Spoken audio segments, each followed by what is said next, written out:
Spreading all around my room, my world's so bright, it's hard to breathe, but that's alright. Hush.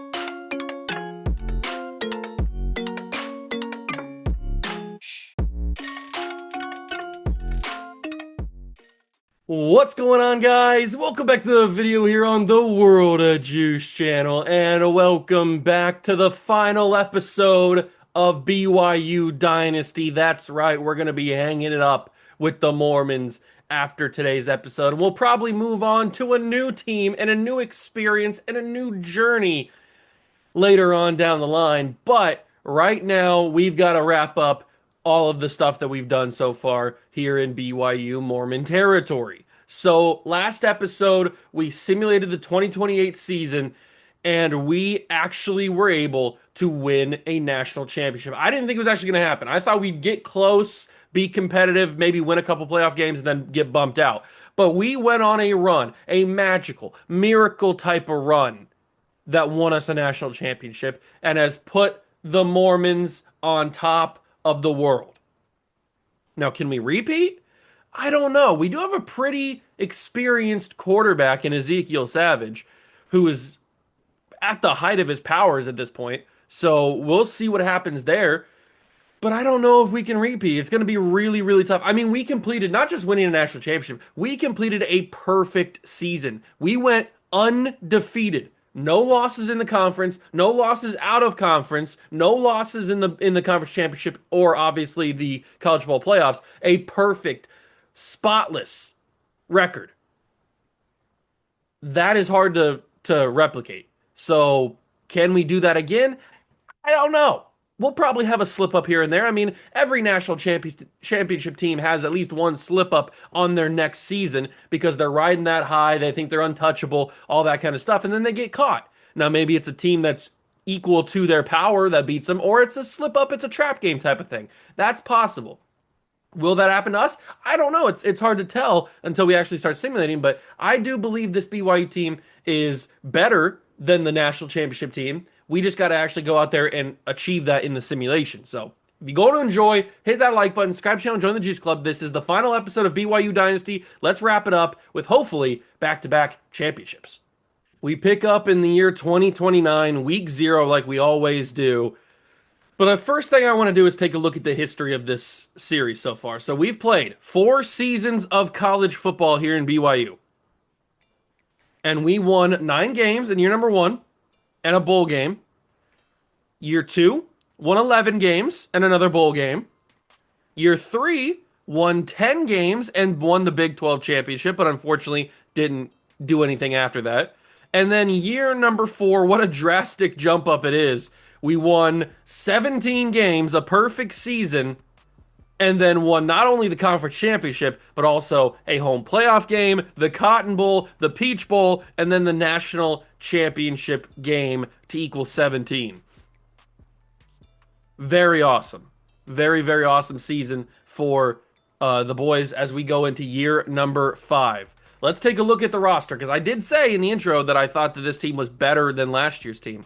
And the reason I say that is because a lot of our good players are even better now that they've gotten a year extra of development and a year extra of just experience playing for a contending team. And that top of that spear is Ezekiel Savage. He's 89 overall, playing up to a 90. And I did remember to spend all my training points before the episode, so you don't have to worry about that.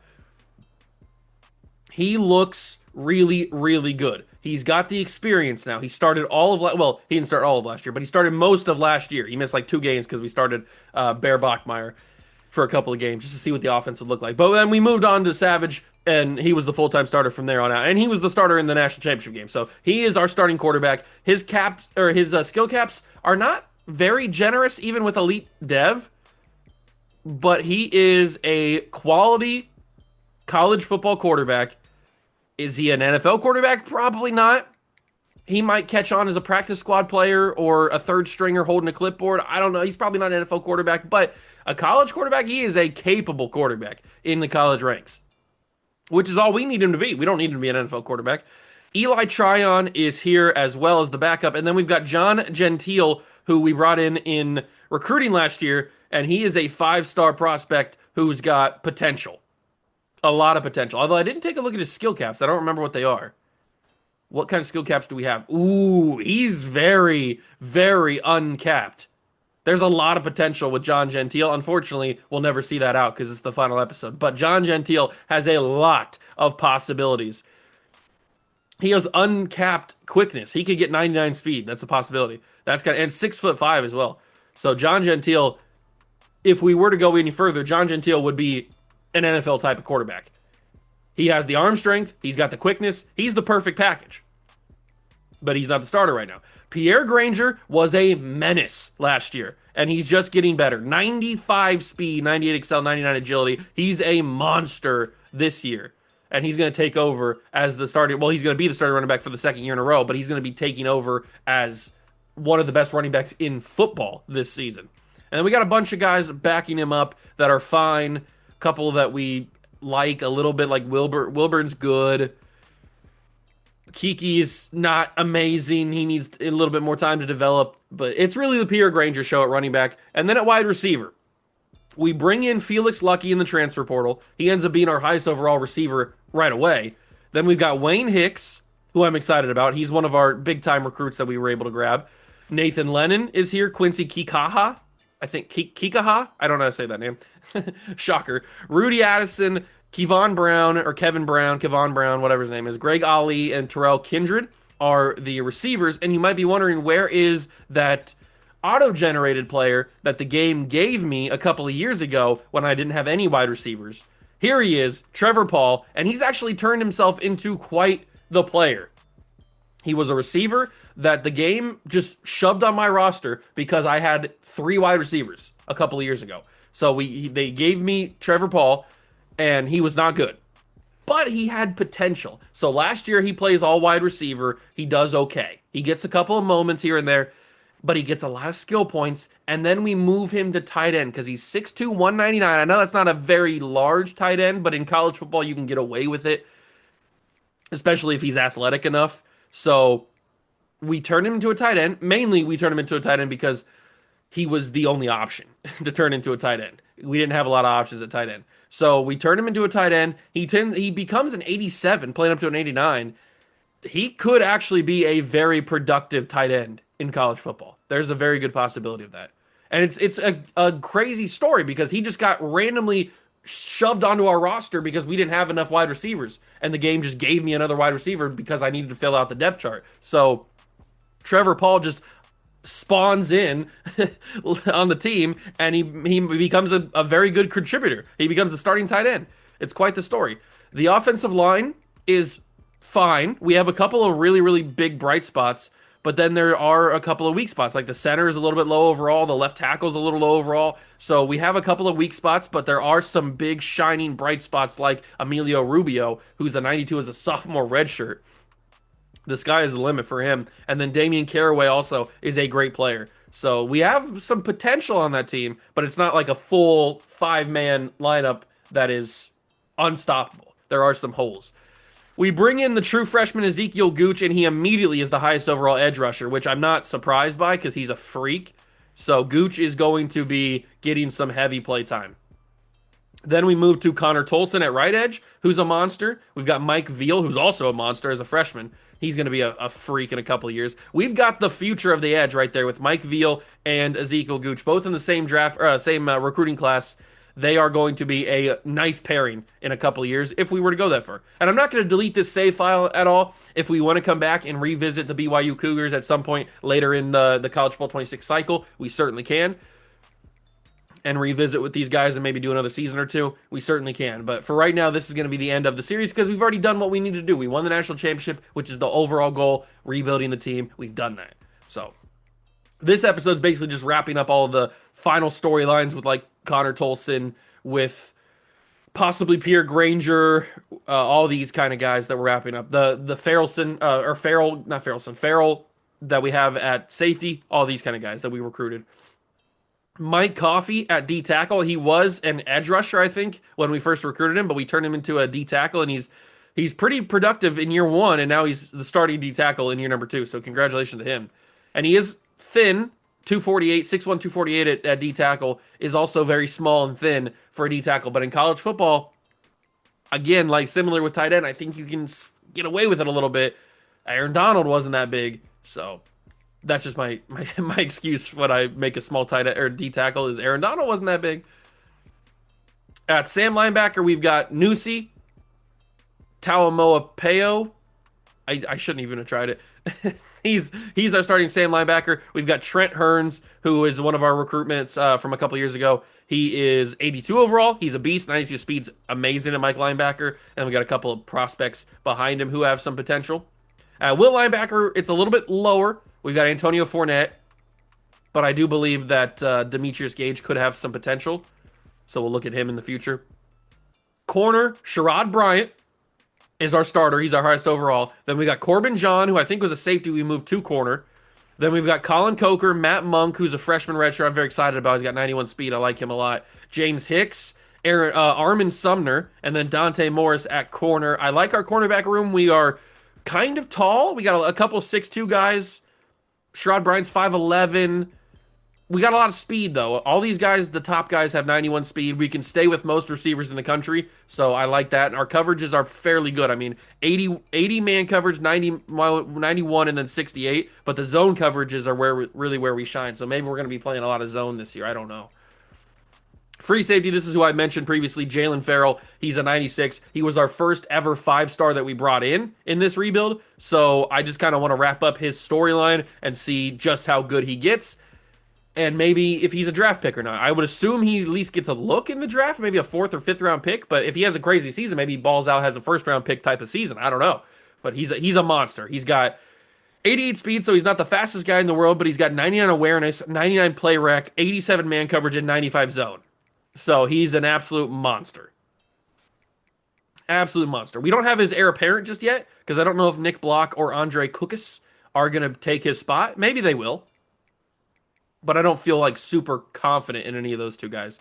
And then strong safety, we got Kyle Gruber, who's our starting strong safety, along with Phillip and Cordell.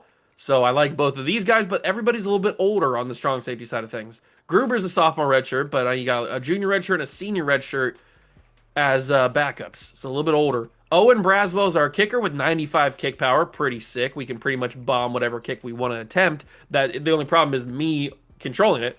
And then punter is John Cheeseman, who also has a pretty decent leg. That is our roster for the final season, at least for now, of BYU Dynasty. Red shirts. Did I red shirt anybody? I don't remember if I did. I might have been saving it for the video. So red shirt. I could red shirt John Gentile, and that might be a smart idea because John Gentile, he's not going to play this season because he's got 2 guys ahead of him that I like more, at least right now. But John Gentile is the future of this dynasty, so I think a red shirt would do him well. We're not going to redshirt Pierre Granger. At wide receiver, we are going to redshirt probably Greg Ali and then Terrell Kindred, just so those guys get a little bit of extra. They get another year of eligibility, and they get a little extra development when they're not playing, so maybe they can become stars in the future. At tight end, not going to redshirt anybody there. Can't even redshirt anybody there. Left tackle, probably Anthony Patino will redshirt. Nobody there. I could redshirt Matakevich, Jake Matakevich, but do I want to? Yeah, let's do it. He's a 76 as a freshman. He has a lot of potential, so let's do that. And then center, we will redshirt Barry Patten. Or is it Patton or Pattern? It's Patton, excuse me. Barry Patton. And then right guard, can't do anybody there. Right tackle, probably the same deal. Brett Ninkovich gets redshirted. Ezekiel Gooch is going to start right away. Same thing with Veal. They're both going to play, Tolson and Veal, because I want Veal to take off. He's got impact dev. We'll see what he does. And then Theus is there as well. But Hollenbach is probably going to get a red shirt. D tackle will redshirt Justice Weil. Coffey's going to play. We've got probably Willie Yoder going to get a red shirt. Gage is definitely going to get a red shirt.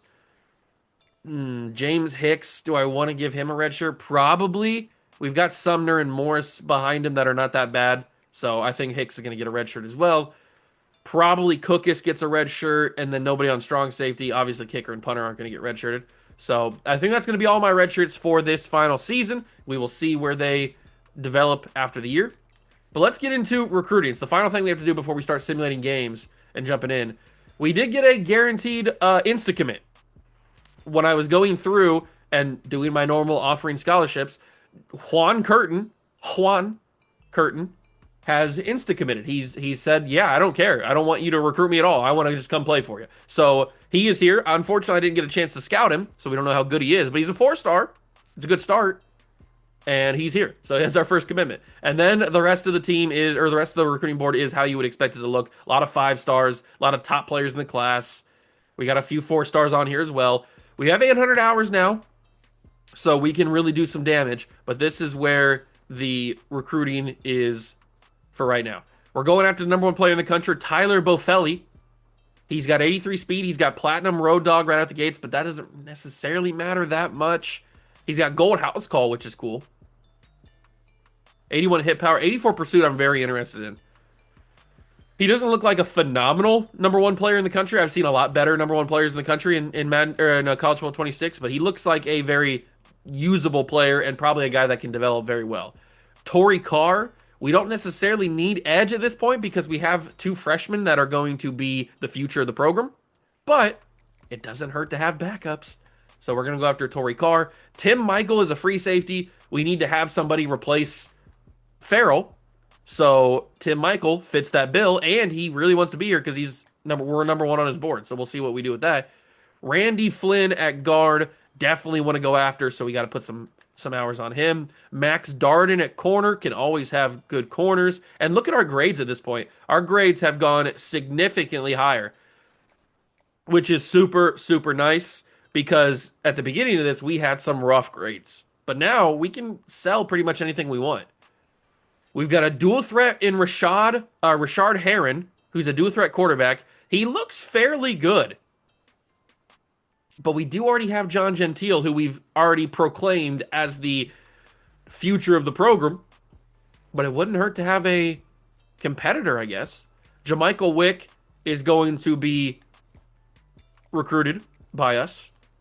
Sidney Spear at running back. Elusive Bruiser. 92 speed, 5'11", 194. Also with 82 break tackle, if I could speak. Yeah, it is 82 break tackle. We've also got Lee Oletti, who's got 90 speed, 92. They look very similar, so I'm going to go after both of them.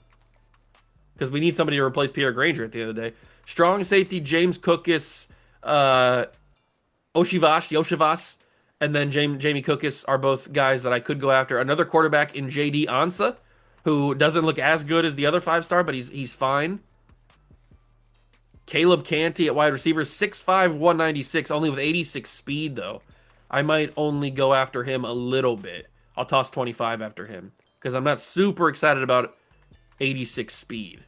Although, we're not really going to know about these guys, because these guys aren't going to play for us, at least not for a while, because we're going to be going out, this is the final episode. I will toss 25 on him. On the right tackle, Finau Strong. Hopefully he is strong. Only 81 break tackles. 87 change of direction, though. He looks a lot like Landon Sims from Hawaii Dynasty. He looks a lot like Landon Sims. Not the fastest guy in the world, but a nice, strong player. Not just because of his name. A nice, strong player. He looks a lot like Landon Sims from Hawaii Dynasty.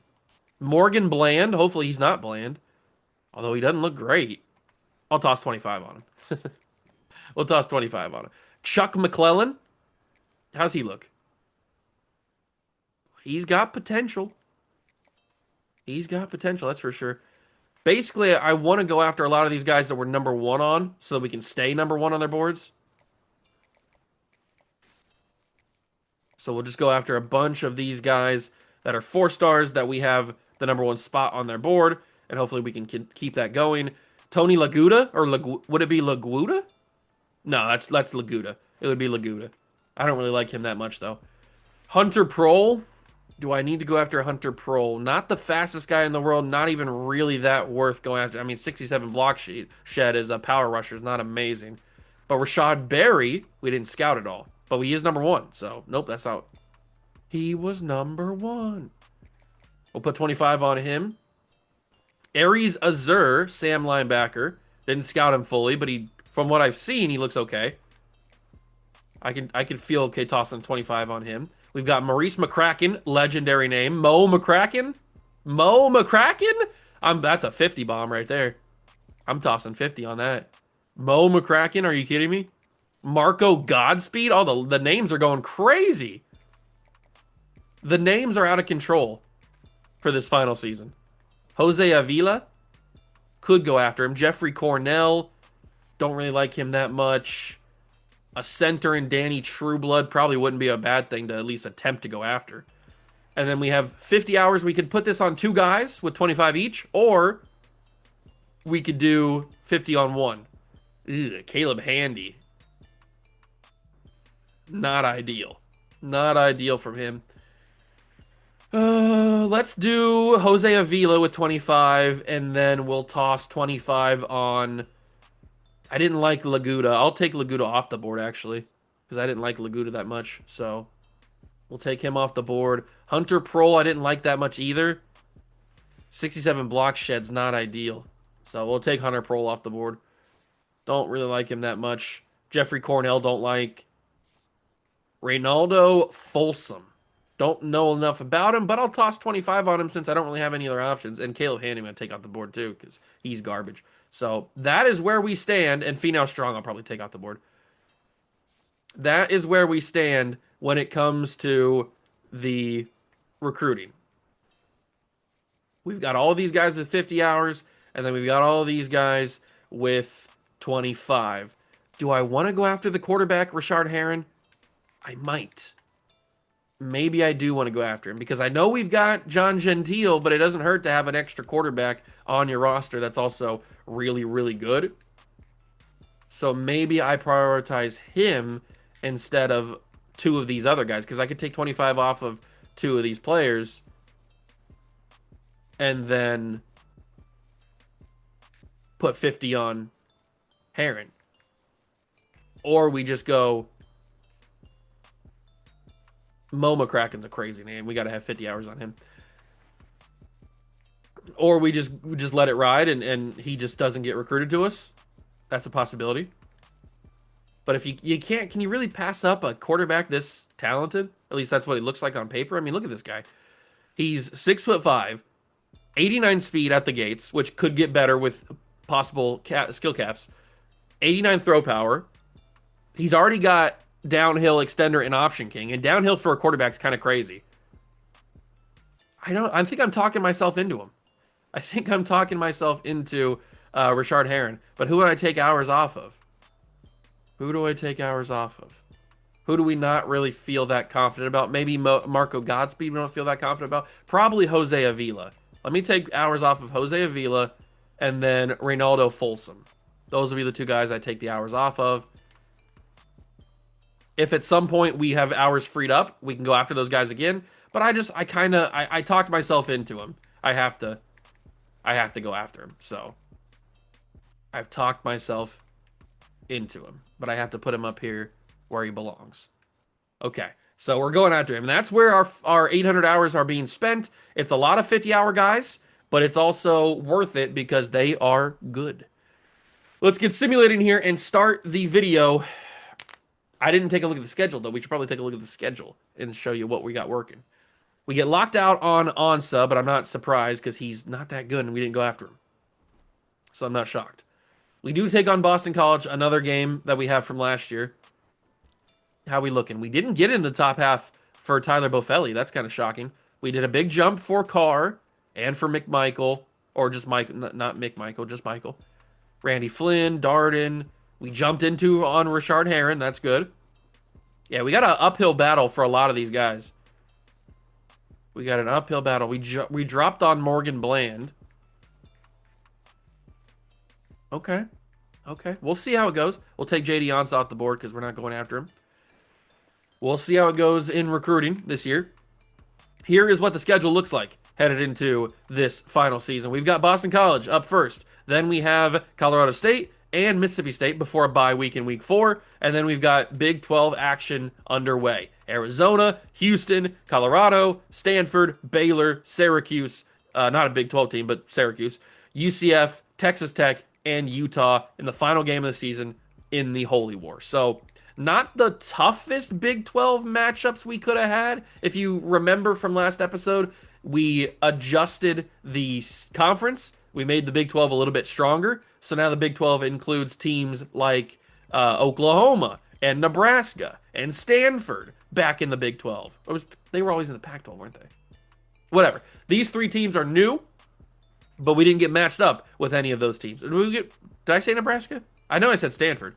Did I say Nebraska? I know we didn't get Oklahoma.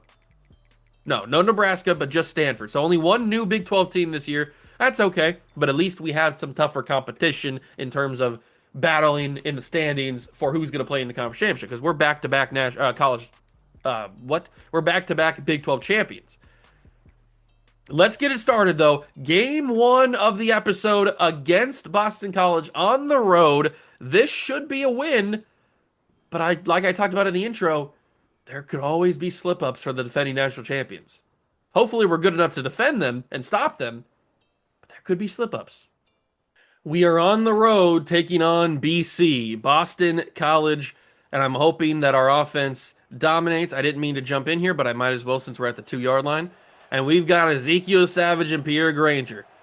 Maybe the best two-man in college football. I don't know. Is that crazy to say? I don't think it's crazy to say. But they are a nice quarterback-running back combination. We've got Artmore coming in to shark the touchdown, and he does. First touchdown of Season 5 is Artmore. Congratulations to him. And the problem we had last year, for a little bit, it wasn't really a problem because we won a national championship. But the problem we had at times last year was our offense was slow to get started, or actually it was fast to get started, and then it kind of just, we didn't really do much after we got started. And then the defense was phenomenal. Like, the defense was on top of things last year. Probably the best defense in college football. A lot better than they should have been. But this year, it seems like the defense might be struggling as Pierre Granger carries two different Boston College defenders into the end zone with him for a touchdown to give us the lead back. 21-17. We need that defense to play as good as they played last year, and we get the football back. Oh, no, we don't. They get a big play. Never mind. I thought that blue meter said we got the football back, but it didn't. It just said that they got a big play. That's my bad. They are trying to get this football into the end zone, and they didn't do it. We have the football at the 22-yard line, 21-17. That's what I wanted from a defense. That is what I wanted from the defense. I knew we could do it. What a big stand. And now Artmore going nowhere, but that's a timeout called by BC. We got to get a first down here. First down wins us the football game. No Pierre Granger's not good. I wish Pierre Granger was out here. I don't know where he's at, but Artmore's trying to get it done. Trevor Paul injured on the play, so that saves BC a timeout. You know how I feel about injuries in this situation. You can't have injuries in this situation. You gotta either get off the field first before you get injured, or just don't get injured. Luckily, Ezekiel Savage finds a way to get the first down, and that's probably the game. They've got one more timeout since they didn't have to use it for the injury. It's a lot of Artmore right now, but Artmore's doing well. Final timeout, 13 yards on 7 carries for Stanley Artmore. And they want me to QB kneel it. And you know what? I'm okay with that. We are going to win game 1 of the season on the road in BC. Kind of a tough environment. Nothing crazy. We've played in tougher. But they gave us a challenge. I mean, they definitely gave us a scare. But the better team wins. The better team prevails like they should have. And we will move on to week number 2 of the college football season. Hopefully recruiting's going well for us. It looks like it's doing fine. We're climbing the board on a few people. Somehow our championship contender has gone down, I guess. I don't know, but our program tradition's up. That's always good. We take on Colorado State. We're number 9 in the country, so we're growing in that. We've gotten onto the board for Tyler Buffelli, which is nice, and it's a big jump, too. We weren't even on the board, and now we're number 3. We're number 1 on Torrey Carr. Michael, we're doing good on. Yeah, we're climbing the board on a few of these guys. a lot of the important players. How are we doing on Heron? We're number 4 on Rashard Heron.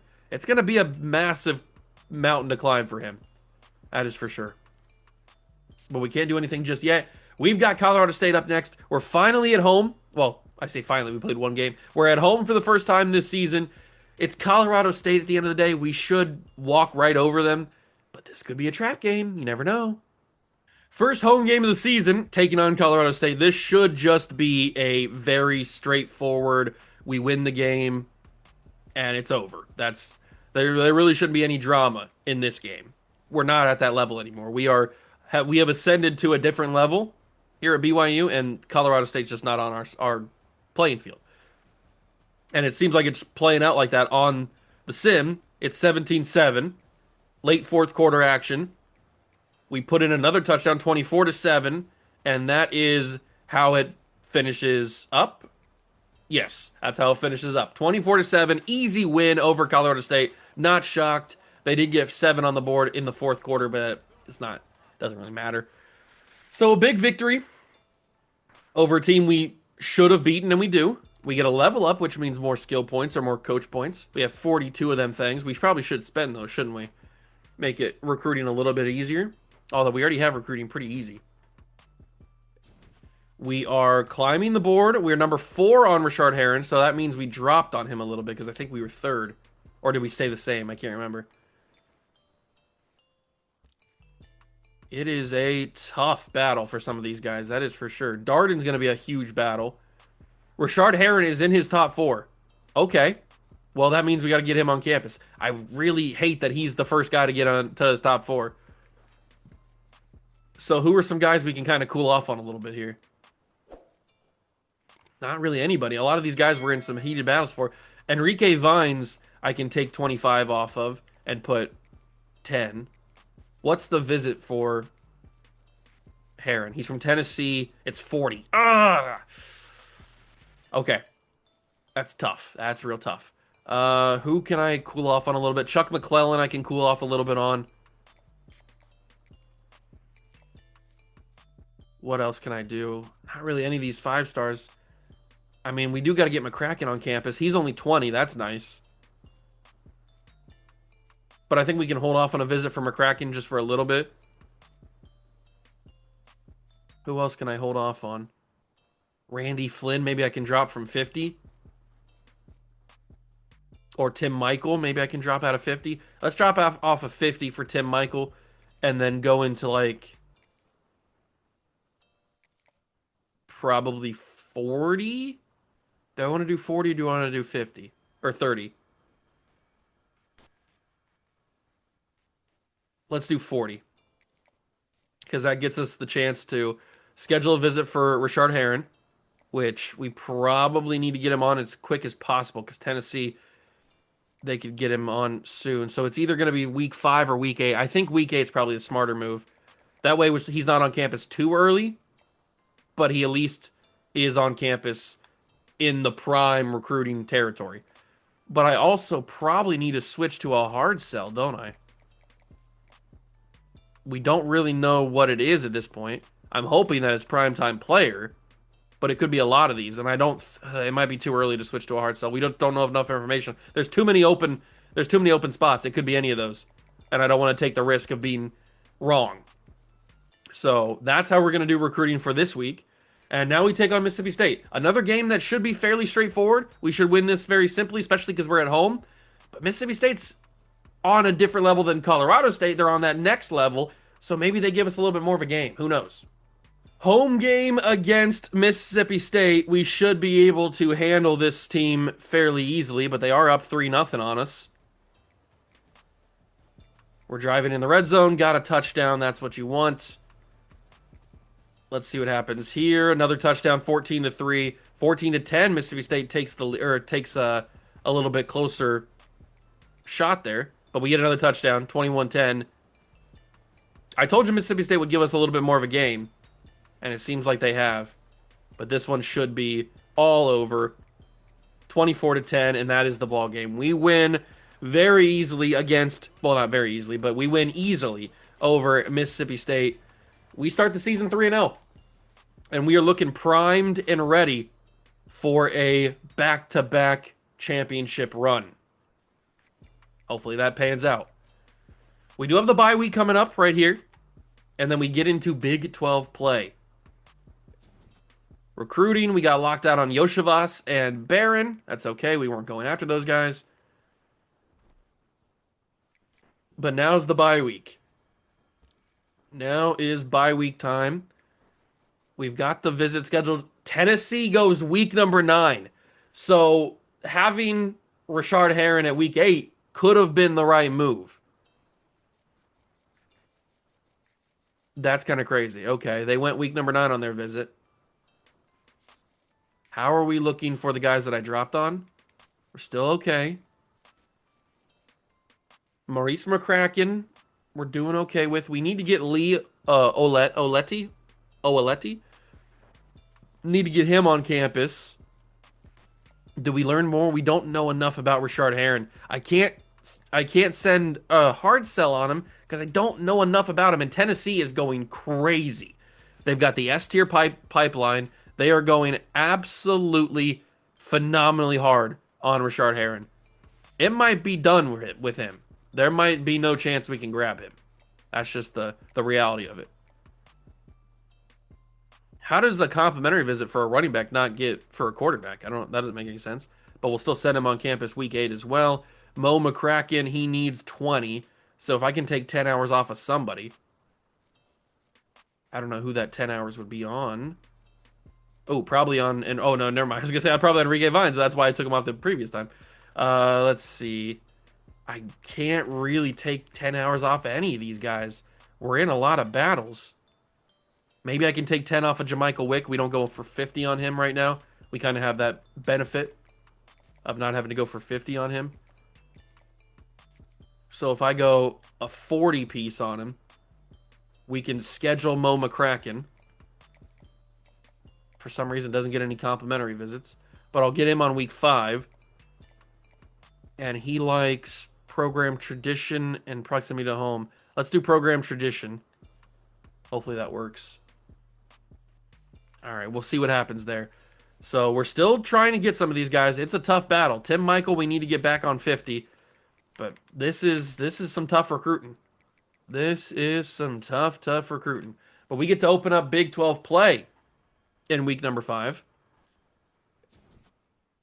Still looking good on those guys. Taking on Arizona, they're not doing that great this year. Let's spend some points. We got 42 skill points. We might as well spend some. So we're doing well in recruiting. We have everything up to 3 out of 4. So we could do the sway chances, but do I really want the sway chances? I don't even know. Oh, I didn't even mention we got a top 5 recruiting class last year. So we have 1 out of 2 on that. I forgot to mention that. That's my bad. I should probably just buy Master Motivator. Let's just do that and start getting into Master Motivator because this is where a lot of the stuff really matters. So first off, let's do running back wear and tear so that Pierre Granger stays on the field a little bit more. But that's what we're going to be working on for this coach. Now we take on Arizona. What's the recruiting look like? We have 50 hours open. We need to get Tim Michael on campus. We need to get Max Darden on campus. Tennessee is flying away with this. They are flying away with the recruitment of Rashard Herron. It's kind of insane how much they're dominating. I mean, I know it makes sense because they have the huge pipeline advantage, but still, it's kind of crazy. We need to get Tim Michael on campus. He's only 15. That's perfect. Let's do week 8 for him as well. Championship contender. We need to get Max Darton, and he can come on week 8. He's got the complimentary.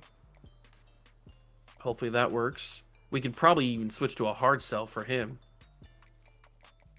Because we know 2 out of the 3, so we know kind of what it's going to be.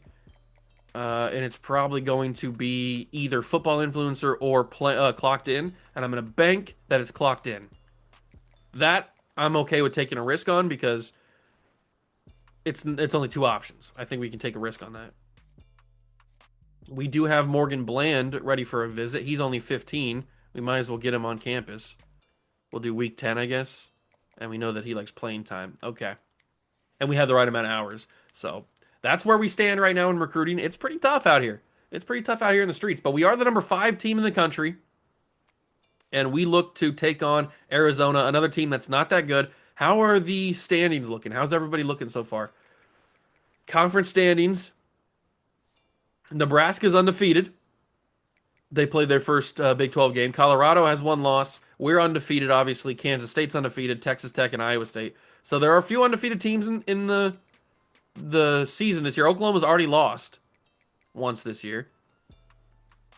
All right, maybe Nebraska makes it back to a Big 12 championship. I mean, Nebraska was the kings of the Big 12 back in the day. Then they moved to the Big 10 and they're trash. We'll see what happens this season. But we got Arizona, first Big 12 game. Let's go start the Big 12 season off on the right foot. First Big 12 game of the year is against Arizona. We should be able to handle them fairly easily. They're not that good of a team this year. We are clearly the better team, and it looks like it's showing on the field as we just fly by this team. 21-0. Now it's 21-3. 21-10. Arizona gets the touchdown. Field goal, we get 24-10. And then a touchdown, 31-10. Yeah, it's over. 31-17. Now it's 38-17. Now it's 38-23. Arizona's actually putting up some shots. 38-30. Okay. Things are getting a little out of hand here. We hold on for the win. Wow, Arizona made that a game. Arizona. 21 in the fourth quarter to give it a little bit of a close call there. Man. We hold on for the victory, thankfully, but Arizona, whew, they put up a little bit more of a fight than I was expecting. Good for them, I guess. But that's a classic trap game, and we almost fell for it. We almost got caught. That would have not been good. We get locked out on Ronaldo Folsom and Jamie Cookus, and Heron locks us out. Wow. So all of that work to get Heron, he just chooses Tennessee. Tennessee had way too much of a hold on him. They had way too much of a hold on him. We get locked out of Heron. That's tough. But at least that means we can focus on other guys now, at least. So Tony Buffelli, got to get him on campus. Week number 8, that spot opens up because now we got locked out. So it just gets away. That spot opens up now. So Buffelli can come on campus. Torrey Carr, we can get him on campus week 10. And we can do, I guess, conference prestige because the Big 12 is a little bit more prestigious now. Max Darden, did the thing work? Yeah, that was the right sell. Actually, it wasn't the right sell. I'm mistaken. I didn't read that right. It's not the right sell. Okay. Wow, I thought that would be the right sell. I guess it's going to be influencer, football influencer then. Which is not as good, but it'll have to work. Sydney Spear, he unfortunately cost 40 to get on campus. I can probably hard sell this dude. What's his going to be? It might be primetime player. Is that the only one it can be? It looks like that is the only one it can be. So it is primetime player. Which is a fine hard sell. Mo McCracken we're doing well on. We can switch to a hard sell on him and hopefully finish up this battle. And it looks like it's hometown hero. He's from Washington, so it's not really a hometown hero, but whatever. We're doing well in these guys. We need to take off Folsom and Cookus. We've been passed by a few teams for Nate Cash. Chuck McClellan, we got past. South Carolina's putting on a heavy push for Chuck McClellan. He's from South Carolina, so it makes sense. They have that pipeline. With these 50 hours, I want to make sure that everybody that's important that has a visit available gets scheduled, but then we can start going after some other guys. So Sydney Spears is the last guy that needs a visit. So we'll do conference prestige for him. And we could probably hard sell, but it might be too early for a hard sell on him. And then for the final guys, we can take 10 hours and put them on Nate Cash, I guess. See if we can keep up with USC and UCLA. And that's going to be our recruiting for week number, what is it, 6? Yeah, 6. We take on Houston. We're the number 3 team in the country now, so that's pretty sick. But we are taking on Houston, Big 12 game on the road, first Big 12 game on the road. We've had a lot of home games in a row. But it's time to take down the Cougars because we are Mormons and we don't like that. So let's beat them. Taking on Houston today on the road. Somewhat tough environment, but we are a good enough team where we should be able to handle it. Especially because they're not off to a great start. They're what, 3-2 is it? Yeah, 3-2. They're not doing amazingly. Our offense is starting a little slow, but we're up to a 13-0 lead right now, and the defense is holding. Let's see if we can continue it and put some more points on the board. 19-0. Pitch a shutout. Little donut on the board. That's what it looks like. And it is 19-0 on the road. We go into their building or their stadium and shut them out. Okay. Sick. This defense might be pretty good this year. I don't know if it's going to be as good as last year, but this defense might be pretty good this year. Big win, keeping us undefeated in the conference and in overall.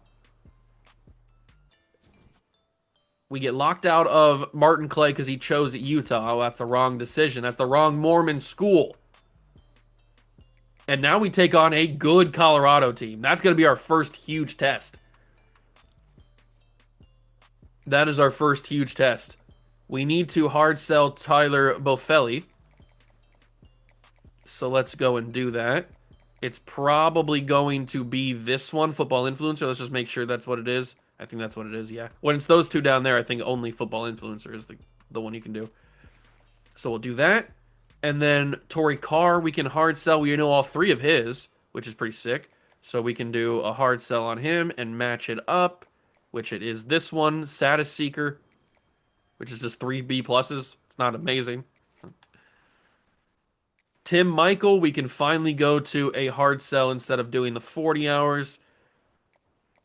So let's switch to that. Hard sell. Which one's it going to be? This one? Yeah. It's Hometown Hero. All right. Again, from Arizona, not from Utah, but whatever.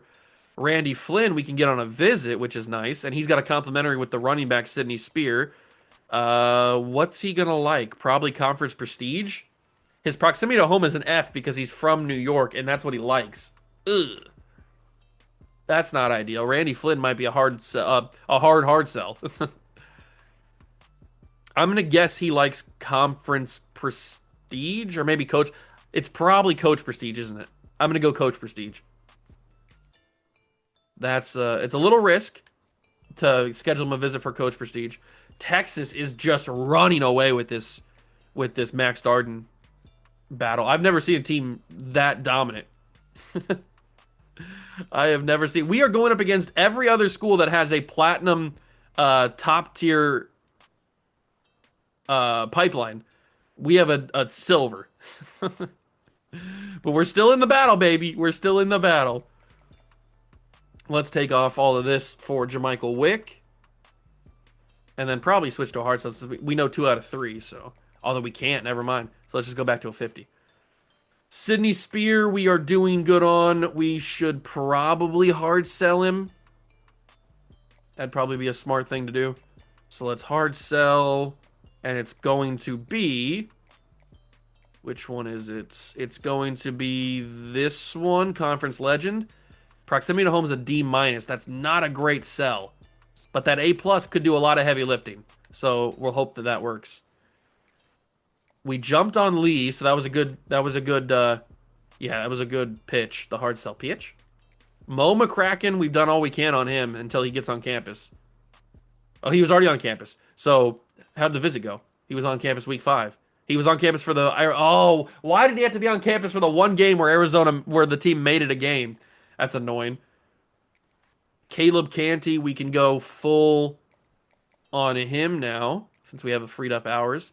But we can't get him on campus just yet. We might wait one more week for him. Let's take Martin Clay off the board.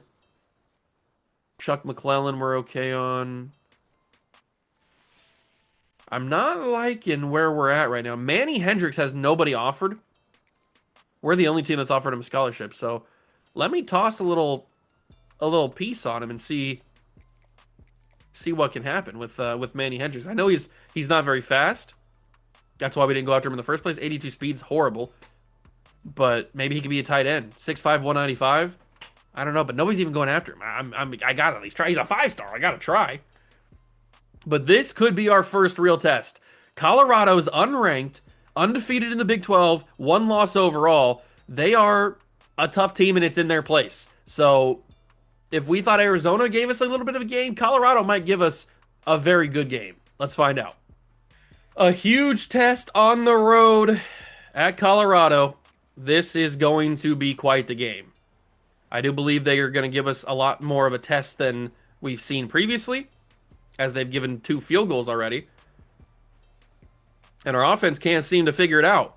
We're down 9-0. We've held Colorado to just field goals, but it's late in this game. It's 12-0. Okay. Our offense has been non-existent today. 3rd and 4. What can we even do here? I changed the wrong camera angle. Let me get back to the right camera angle. I guess we just guarantee ourselves yards with the field or with the slide. Little scramble slide action. Another 3rd down opportunity for us. It's 3rd and 11, so we obviously lost some yards on the simulation. All right, Ezekiel. Just scramble again. Throw me a block. He does, kind of. That's another 1st down. Good job, Ezekiel Savage. That's what he does. That's what he does. We get into the red zone. That mesh spot is usually a pretty good play. The mesh spot is usually a pretty good play. We'll see if it works here. It's going to work to open up running room for Ezekiel Savage, who gets forced out of bounds. I kind of ran out of room there. Kind of ran out of room a little bit. But that opens up a possible touchdown throw. Although I'm going to have to run. There was too many bodies in that area. I couldn't figure out how to throw it and fit it in. So unfortunately, we just had to eat that. But I can fit that in there. That's going to be held on to. Touchdown BYU. We needed that one. We needed that one. And we forced an immediate punt. Sick. An immediate punt from Colorado. Hicks is back to return. And he gets nothing. Okay. That's fine. This is the biggest moment of our lives, boys. The first real test. Get down! Lucky holds on. That's a big throw from Ezekiel Savage. That's a national championship style throw from a national championship winning quarterback.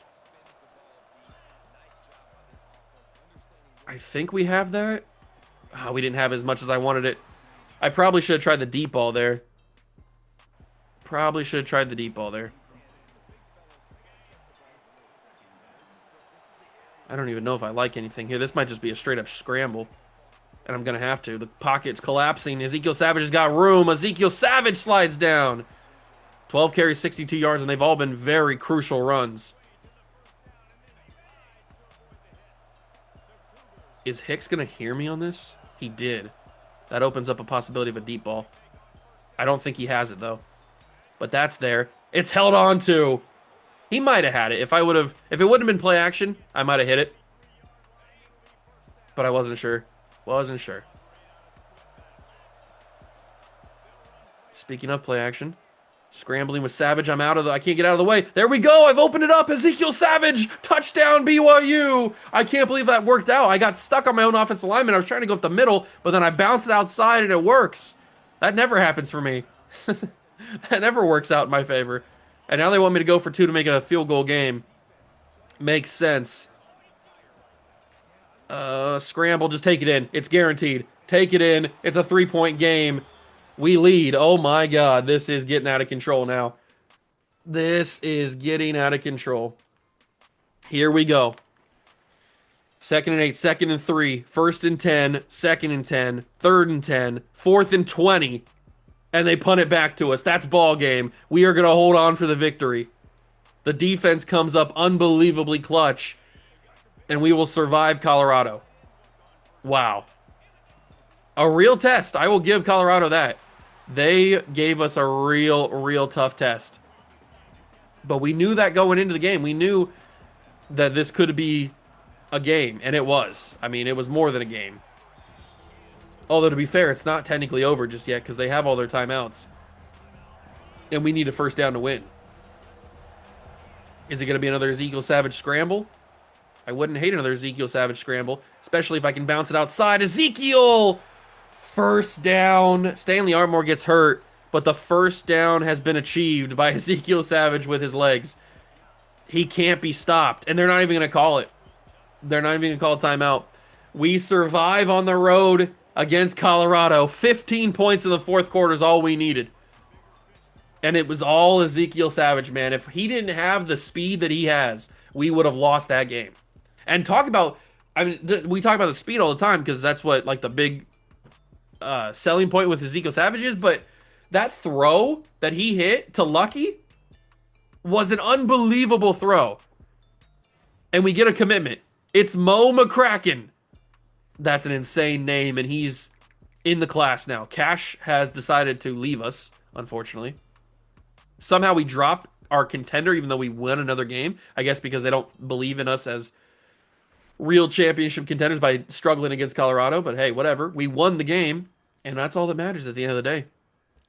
But we get our second recruitment. It is Mo McCracken.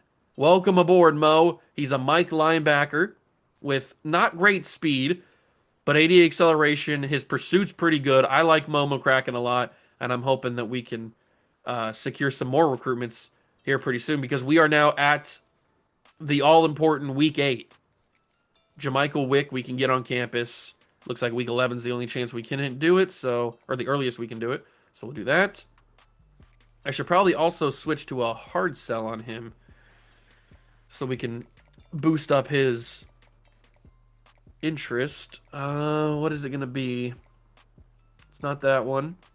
It is this one probably, or this one. I'm going to hope that it's Sunday Player. Hopefully that doesn't come back to hurt me. Sydney Spear we've dropped on was...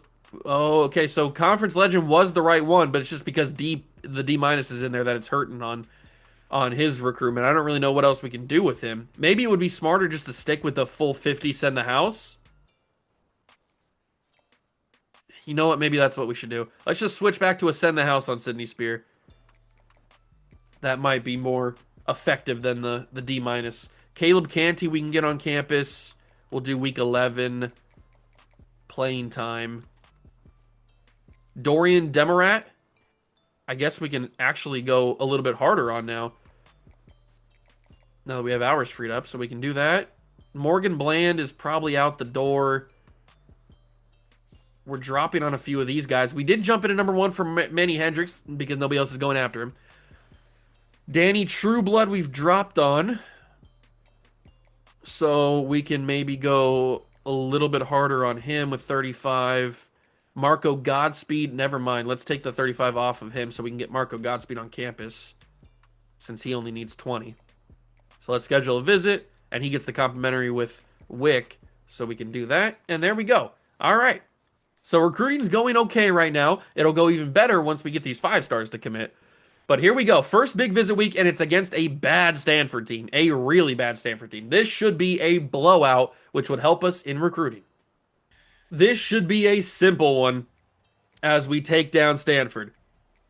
We need to put up so many points that these recruits just say, yeah, I want to come play for you. I mean, they should already have said that because we are the defending national champions, and why wouldn't you want to come play for the defending national champions? But they should say it now after this game against Stanford.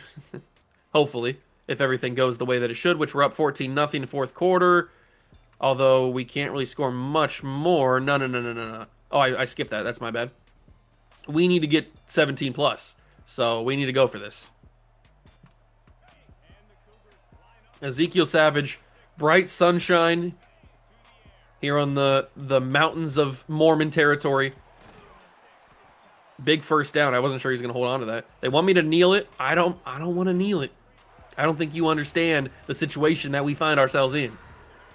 And unfortunately, we haven't seen Pierre Granger much in these critical situations. I don't know what's going on with him, where he's at. It's been Jarvis Wilborn and this dude. Uggo. I know that's how you pronounce his name, but that's kind of how I want to pronounce it. And since he's not a real person, Kiki Uggo is going to be his name. 3rd and 1, gotta punch it in, and we will. Wilburn scores, we take a 21-point lead, and that is a blowout. As long as they don't get any points here. Did they get any points? They didn't show me the score. Please don't tell me they got a field goal. Thank you. 21-0. We achieved the blowout. We didn't kill them as much as I wanted to. I thought this would be like maybe a 35, 42-point win. Whatever. I mean, a win's a win. And we achieved the blowout. We got the 21 points. That should help us in recruiting. At least a little bit. Any little bit helps, really, with these 5 stars. And 1 committed. It's Tim Michael, the free safety. So we found the replacement for Farrell. We also got the running back, Leo Oaletti.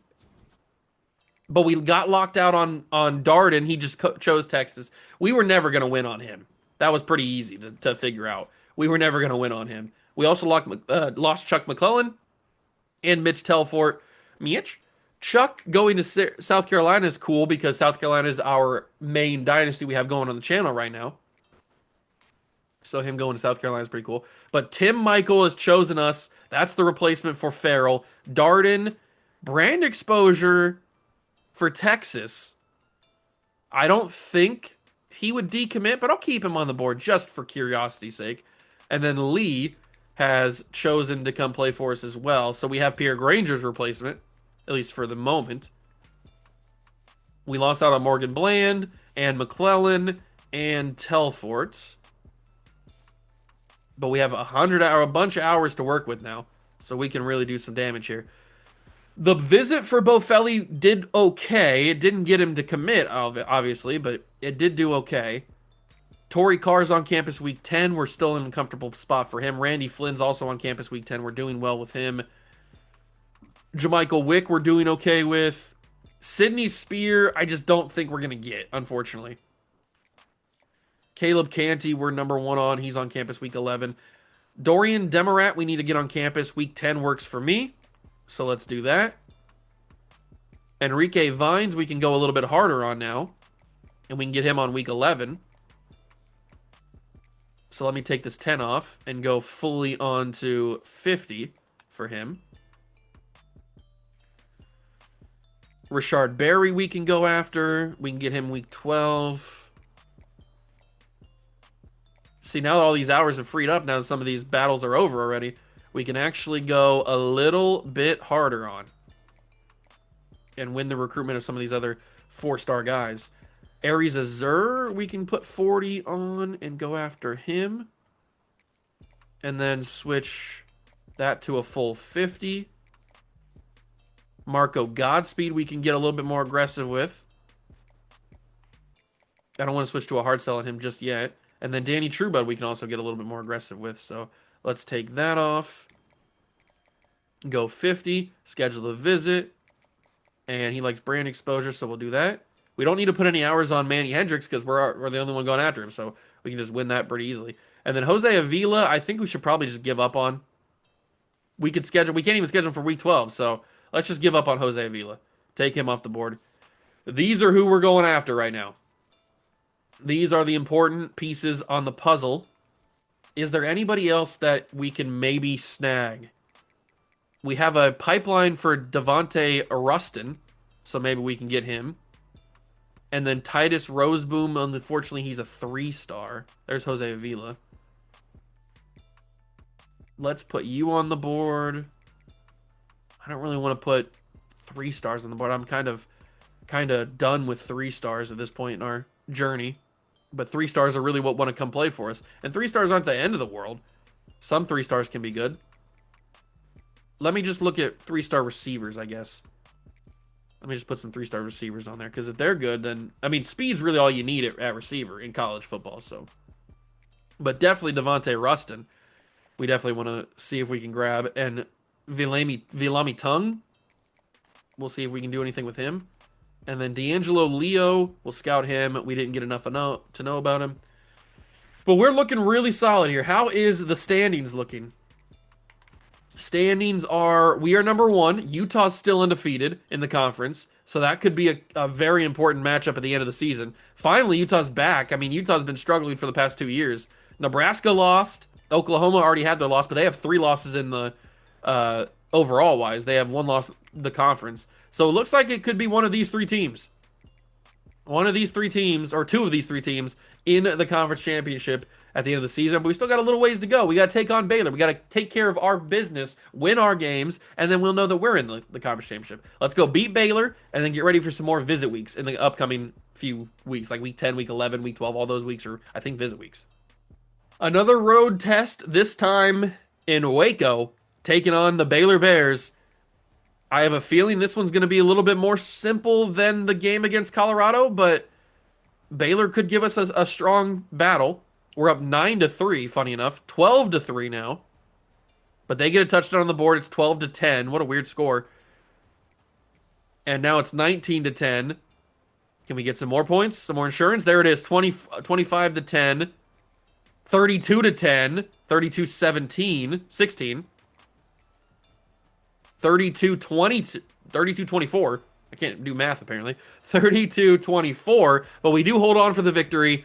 Another somewhat simple game. I mean, we were in control for most of that until the fourth quarter where they started to actually make it competitive.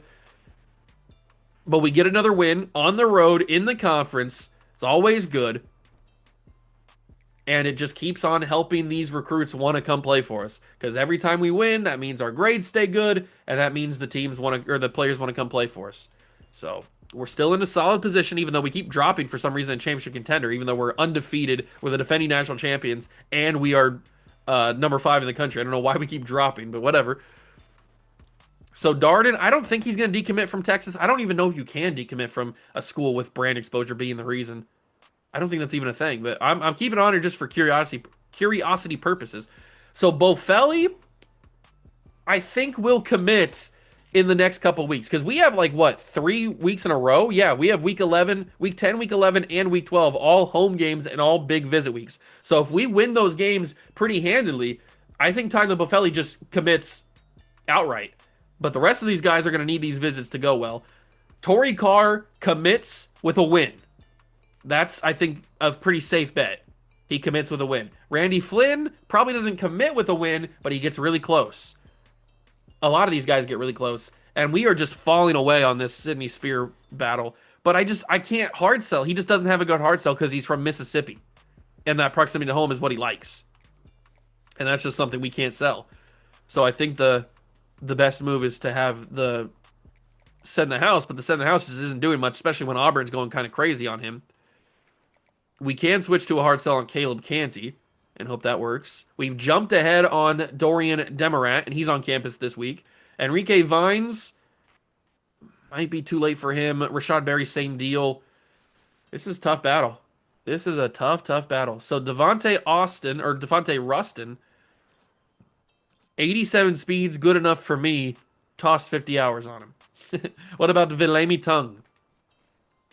86 speed. I'm not the biggest fan of 86 speed, so I'll only put 25 hours on him. What about Quan Awesome? I mean, that's a crazy name. I didn't even realize that's what his name was. He's not good.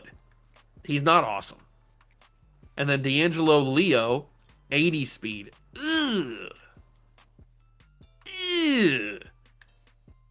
I mean, I probably throw my limit at 85, I'd say. So Quan Awesome and Leo are gonna have to take a hike because those guys I can't have on my roster. I can't have that kind of speed on my roster. That's you're asking for trouble at that point.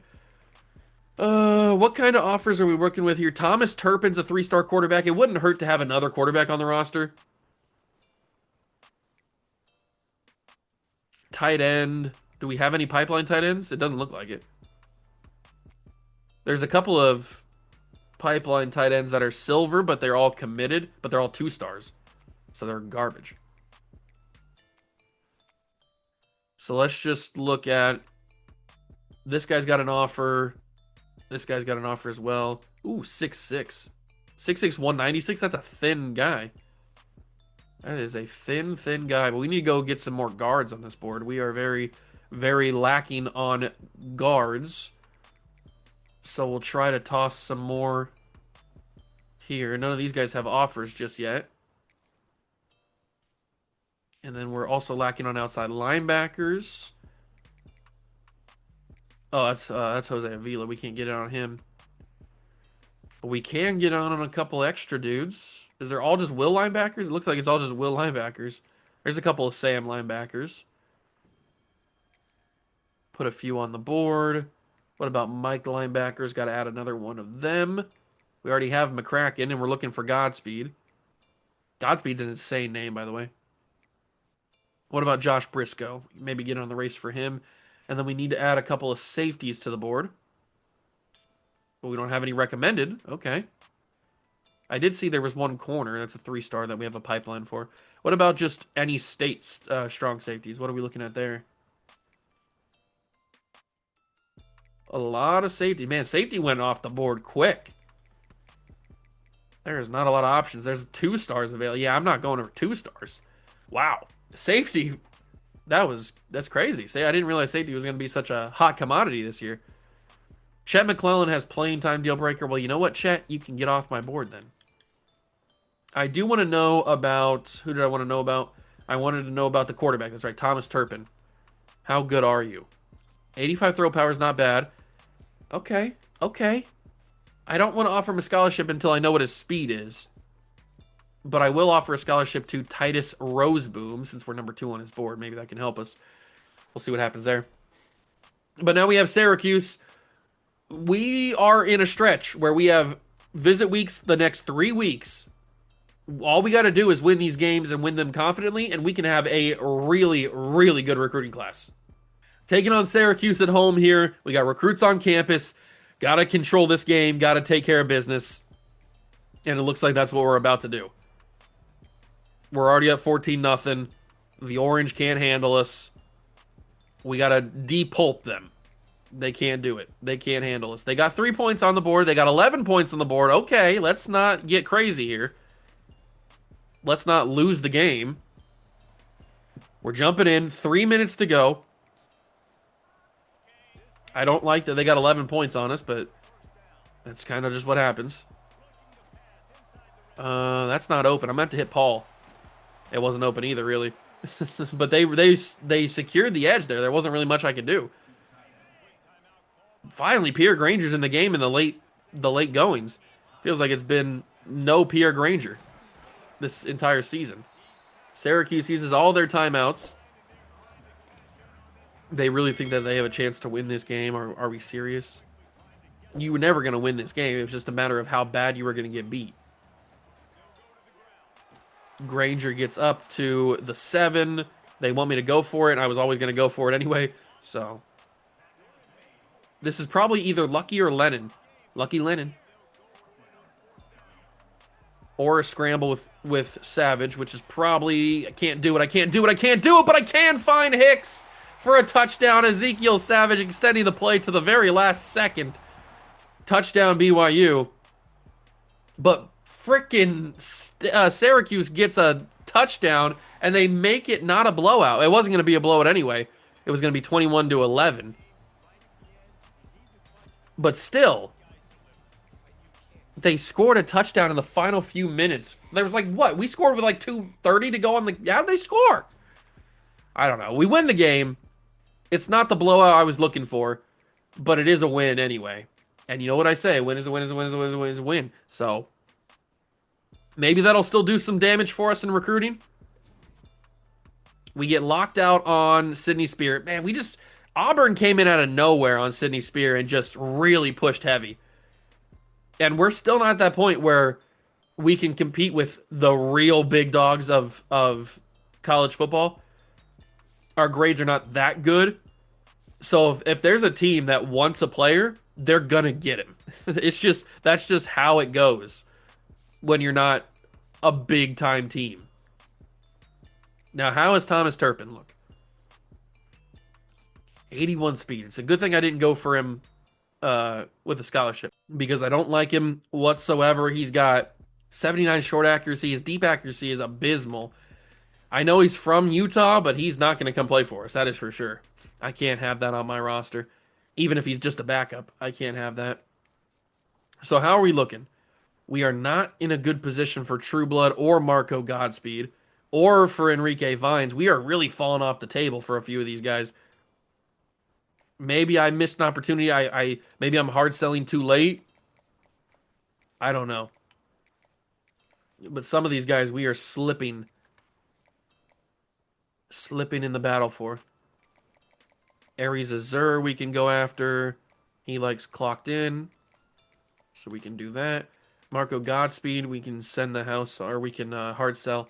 I think we might be out on Marco Godspeed, even though it's a great name, and I'd love to have Marco Godspeed on this roster. I don't know if that's going to be possible. I don't know if that's going to be possible. We still have that visit, so maybe that visit can do something for us. He was on campus against for Utah this past week, week 10. So maybe week 11 can help us out there. Dorian Demarat, we're looking good on. We don't want to hard sell him just yet. Or maybe we do. Maybe we do want to hard sell him just yet. It's 2 B pluses and an A plus. That might do something. It's not going to be like the greatest in the world, but it might do something. So we'll do that. Caleb Canty. I thought we were already hard selling him. He's on campus. He's on campus week 11. We'll see what happens there. Jamichael Wick, we're already hard selling. Randy Flynn, we have not hard sold yet, but he's got proximity to home F. That's right, forgot about that. He's from New York. I can't sell a B minus, a B plus, and an F. That's not going to work. It's the same thing with Sidney Spear. So that's why we lost out on him.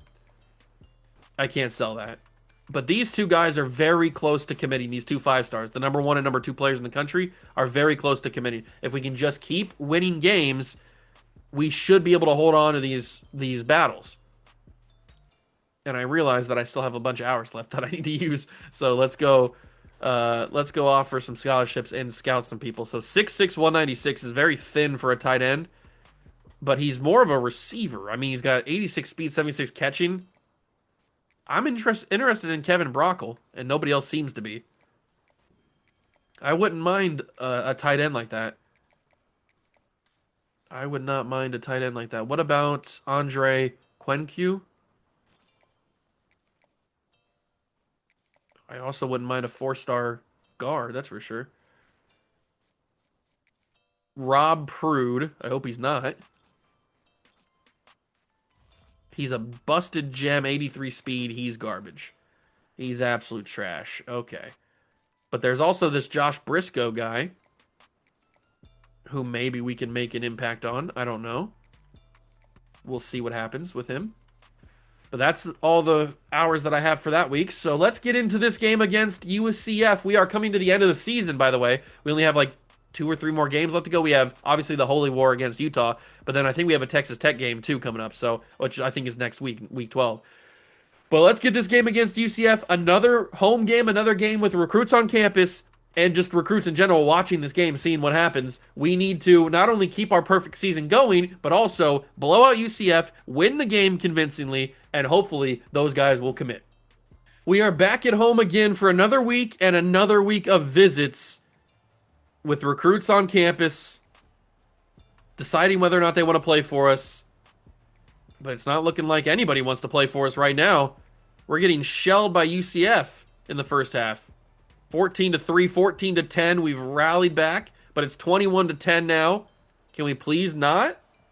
Let's not have this happen, please. This is embarrassing. This UCF team is good, but not great. We are great.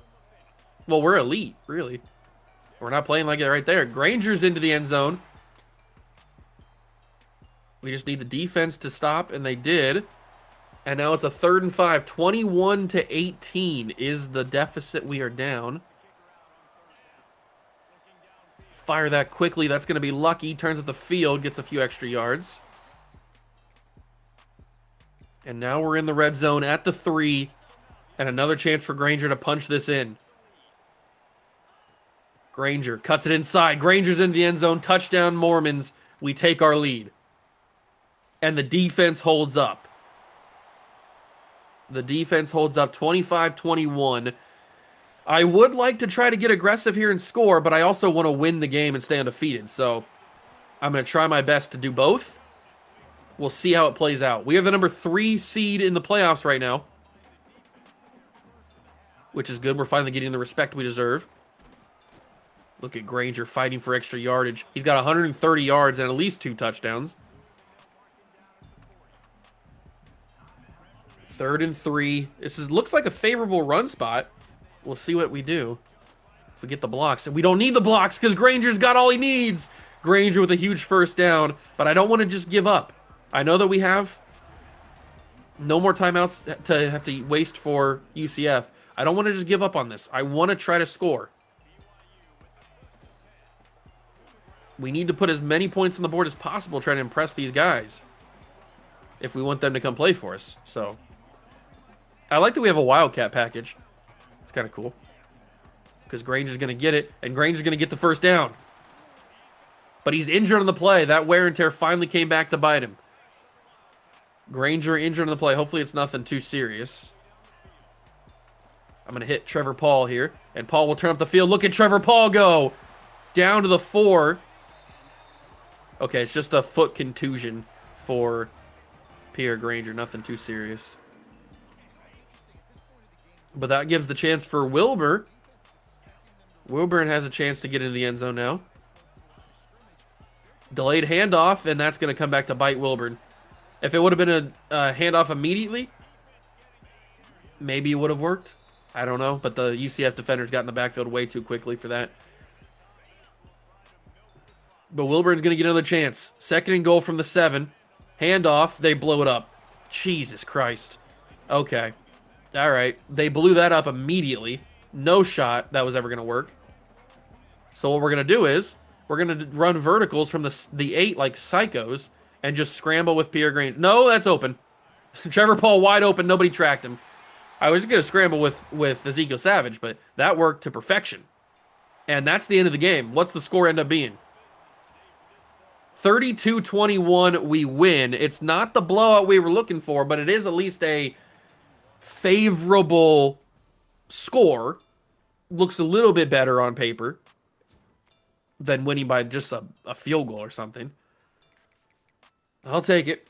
We'll see what that does for recruiting. Please don't hurt us that bad. We're still in the lead for both Carr and Bofelli, and for Wick and Canty. We've got a chance for a bunch more 5-stars. We really do. Dart, I'm just going to take Darden off the board. He's not going to decommit. Okay. We are in a recruiting battle for Tyler Bofelli and for Torrey Carr. God. Okay. All right. I was hoping we wouldn't get forced into battles with those guys, but we have been forced into recruiting battles for them. It really does suck. I think we're going to lose Danny Trueblood. I don't know if there's anything I can even do. Man, I can't believe we're going to lose out on... or we're in recruiting battles in the first place, man. That sucks. That super duper sucks.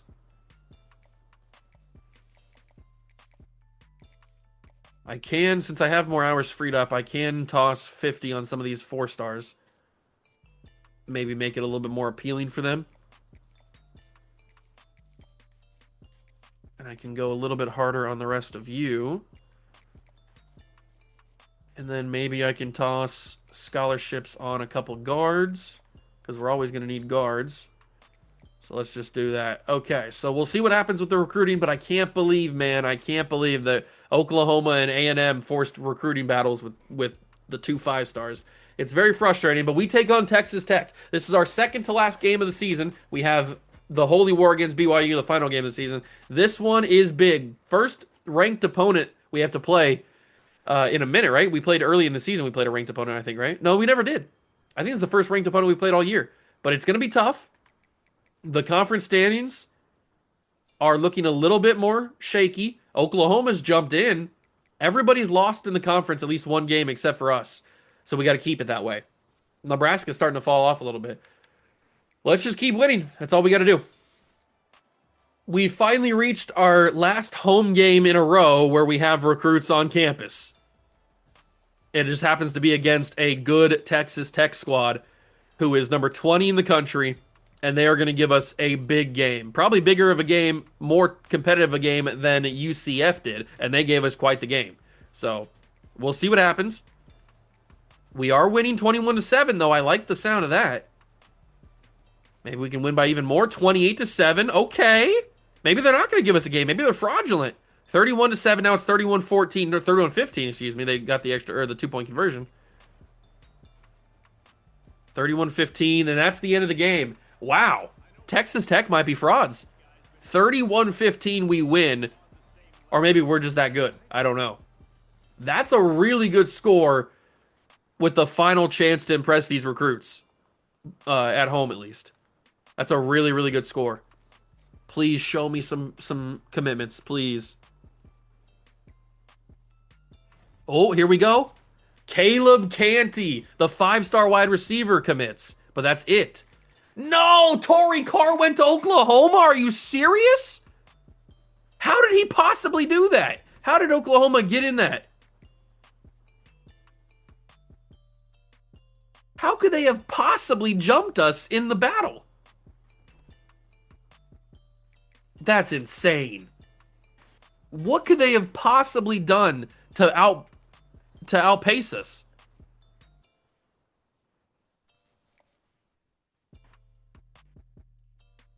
Is it just the visit? They had him on campus week 12. That's what did it. That's what he went there because of the visit? Oh, Torrey, you made the wrong decision, my guy. You made the wrong choice. That's just simply the wrong choice. Enrique Vines chose UCLA. Danny Trueblood chose Alabama. I can't believe he chose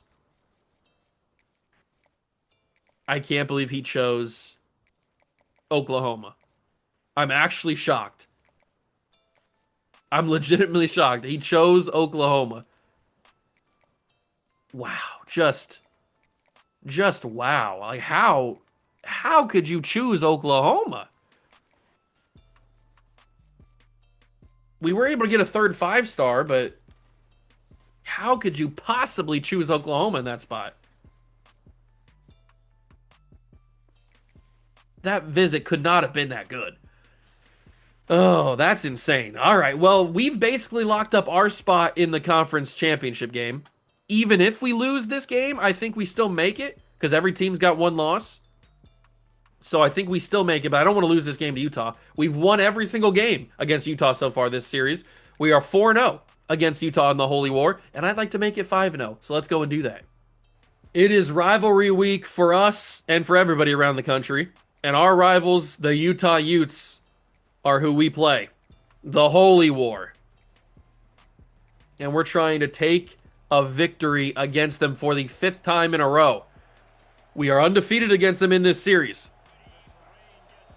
And I'd like to be 5-0 against them after this game. We will find out what happens. We're going to hit Lucky right there. He's going to get into the end zone. Touchdown, Mormons. We lead against Utah. We have the football back again. Late second quarter action from the 24. 3rd and 7.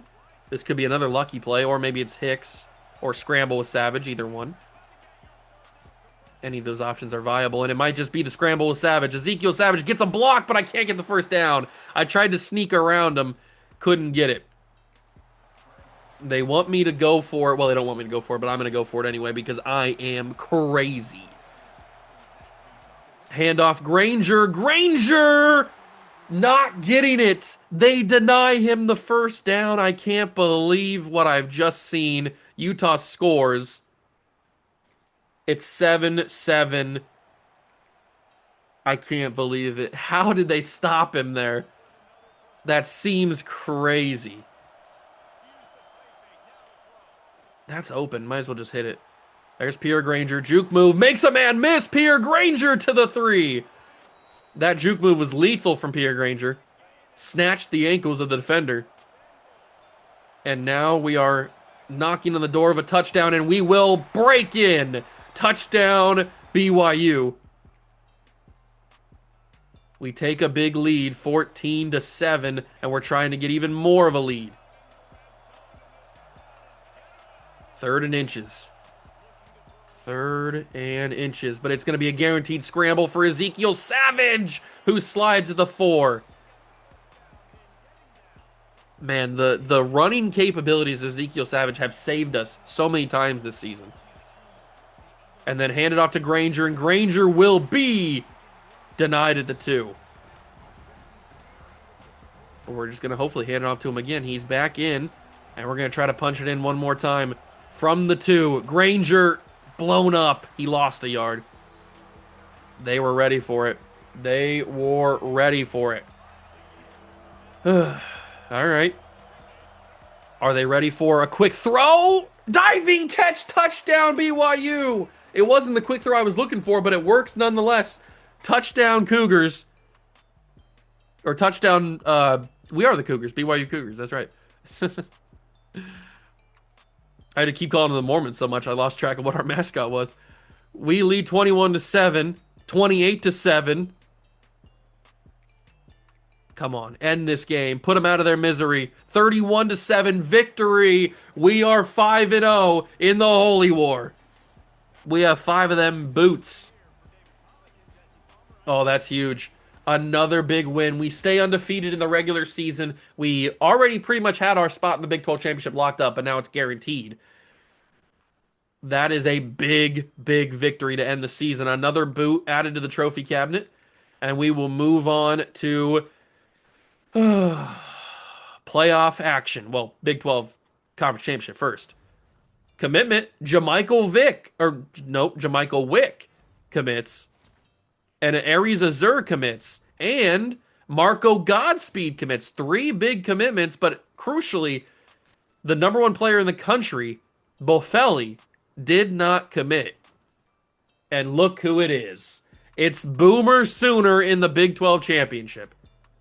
They just got added back this past offseason, and now they're playing for a Big 12 championship.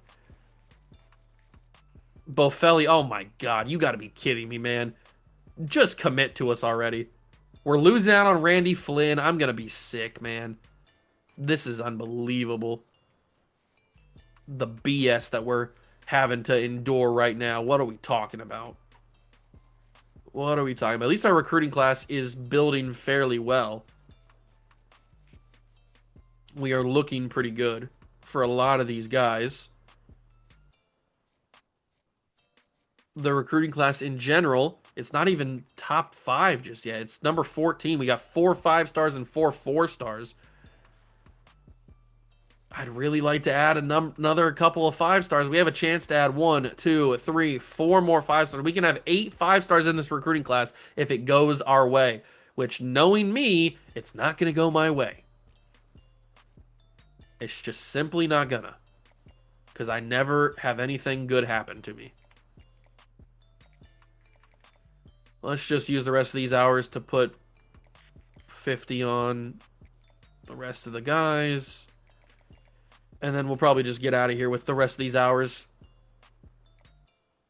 We already got a pretty full recruiting board. Plus, we want to have some space for some portal players. Even though we're not going to the next season, we still want to have space for them in case we were to move and do another season later on down the line. So let's just switch everybody on this board to 50 hours. Even the guy that doesn't have any other hours on him, because I kind of want to just finish up this recruitment. All right, that's how it's going to go. I really hope that if we win the Big 10 title, or the Big 12 title, he just simply commits. Maybe he commits here. Please, Bofelli, please. You got to be kidding me. He chose Texas A&M. How did he choose Texas A&M? I'm going to stab myself with a pair of scissors. What are we doing? How could he possibly choose Texas A&M? What did they do? What could they have possibly done? How did they jump us? I don't understand how they jumped us. They didn't have him on campus. What could they have done to get him? Did they hard sell him and he liked it? I know they have the big time pipeline, but how did they jump? How? Tyler, why? Why did you do this to me? I mean, we're going to lose Randy Flynn to Penn State. There's nothing really else I can do about that. I can hard sell him, but again, the hard sell means nothing. The hard sell is garbage. The hard sell is a B minus, a B plus, and an F. That is the one of the worst hard sells you can have. It's literal trash. I can't believe that he chose Texas A&M. I'm actually shocked by that. How dare he choose Texas A&M? Whatever, let's go win the Big 12 title. I'm furious. We are back in the Big 12 championship for the third straight year, and I am still fuming after the Bofelli decision to choose A&M. He made the wrong decision. He simply made the wrong choice. He's from Texas. He got the bright lights of wherever the F they're from, and he made the wrong choice. He'll realize it once he sees the success that BYU has. He'll realize that he chose the wrong school. But for now, he's maybe he's homesick. I don't know. He wants to stay home. But we win the Big 12 championship while I'm yelling at a fake high school player. We win the Big 12 championship for the third straight year. 24-10 over the Sooners. So they make their return to the Big 12, and they get back to the Big 12 championship in the first year, but they can't win it because BYU is now a dynasty, baby. Mormon Juice has gotten this team to new heights. We win the Big 12 championship, another trophy in the trophy cabinet, and that means we have guaranteed ourselves a bye in the college football playoffs. We will not have to go on the road or host anybody. We do get Dorian Demarat to commit to the program, but Randy Flynn chose Penn State, another young man making the wrong choice. It's so crazy how these young high school players are just so bad at decision making. How do they not realize that we are the place to go? How do you not realize that you don't want to go play for Penn State?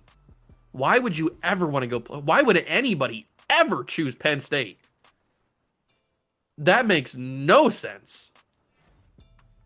Tevin Moffitt wins the Heisman for Ole Miss. Choosing to go play for Penn State is like signing your death sentence for playing college football. Why would you ever want to go there? Makes literal no sense. But he chose it. That's what he chose. We will take a look at, as Rustin chose somebody else, we will take a look at these early signing day dev traits. At least we were able to get an extra 5-star. It was the last one that we could have gotten, but we got it. So we end up with what? 5 stars? 1, 2, 3, 4, 5. Yeah, 5 stars. We'll see what the dev traits are. We've got star dev for Tim Michael, impact for Jamichael Wick, impact for Lee Oaleti, impact for Caleb Canty, and star for Dorian Demarat. So no elite dev for the 5 stars. Kind of upsetting, but it is no elite devs. Oh, but Juan Curtin, the guy who committed at the very beginning of the series, before the season even started, when I was just offering scholarships at the very beginning in the preseason, he has elite dev. What a stud. Impact for Marco Godspeed. Elite dev for Aries Azur. Star for Mo McCracken. Great name. And that's all we know right now. So we get 2 elite dev players. A Sam linebacker and a right tackle. That's pretty sick. That's going to come in handy if we were going further. But let's move to the college football playoffs, and we will take on Ohio State, my favorite team. Oh, I don't want to do this to you, Buckeyes. I don't want to do this to you, but we gotta. I mean, I'm not an Ohio State fan in this universe, so I gotta beat you. I don't want to do it, but you're in my way, and I need a national championship. I need a second national championship. So, unfortunately, the Buckeyes are gonna have to go down. But it hurts my heart to do this.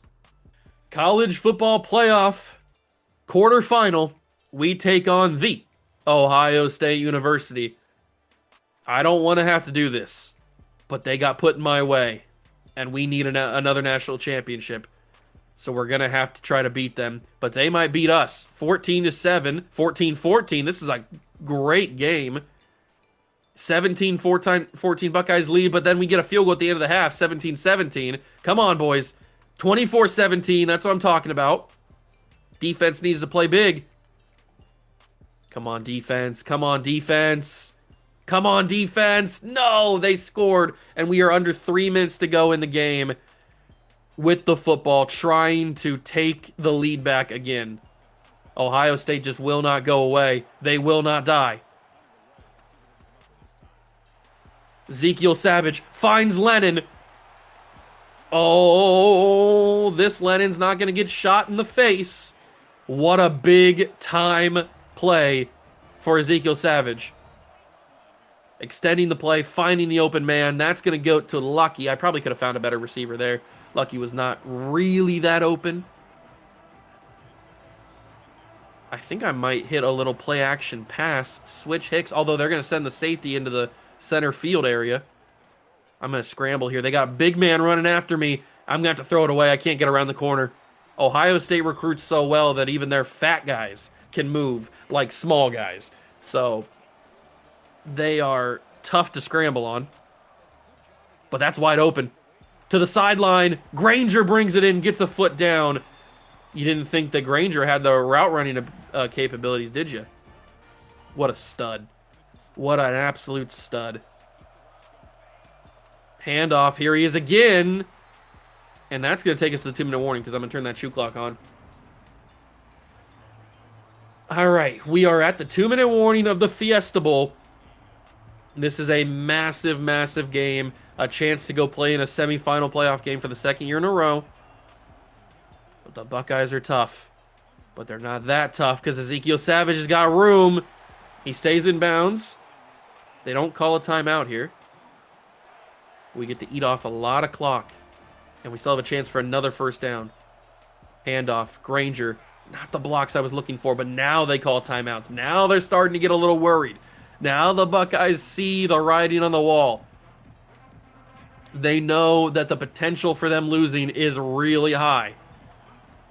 2nd and 8. Handoff. Granger goes nowhere. It's 3rd and 10. Lost a couple of yards. Good coverage by the defense. But that's okay because we've got Ezekiel Savage. And Ezekiel Savage has a first down slide. First down acquired by Ezekiel Savage. Did not go in on purpose because I want to take a little bit more time off of this clock before we go in or kick the field goal. That's perfect. I don't care. As long as we can line it up a little bit better. That works fine by me.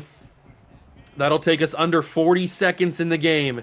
It's Artmore in the game. Stanley Artmore is in the game at running back, and he will be denied. We're going to do one more run. Never mind. Call a timeout.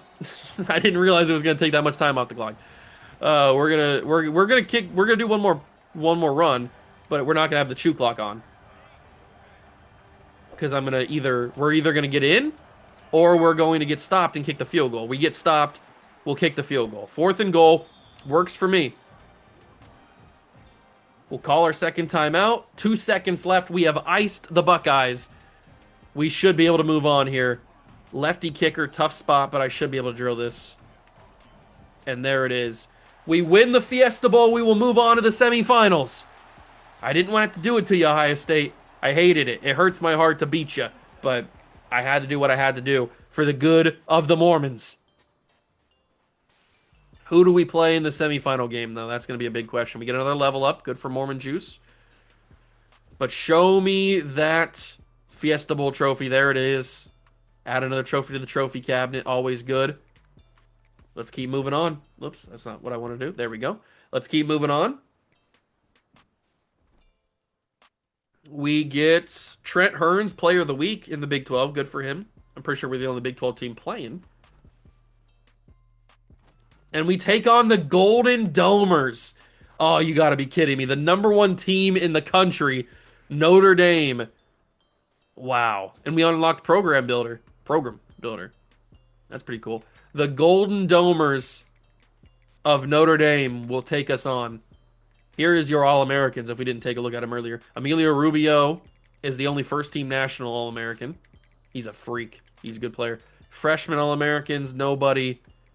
What about in the Big 12? We have a few guys. Bradley Ivory, Emilio Rubio, Damian Caraway.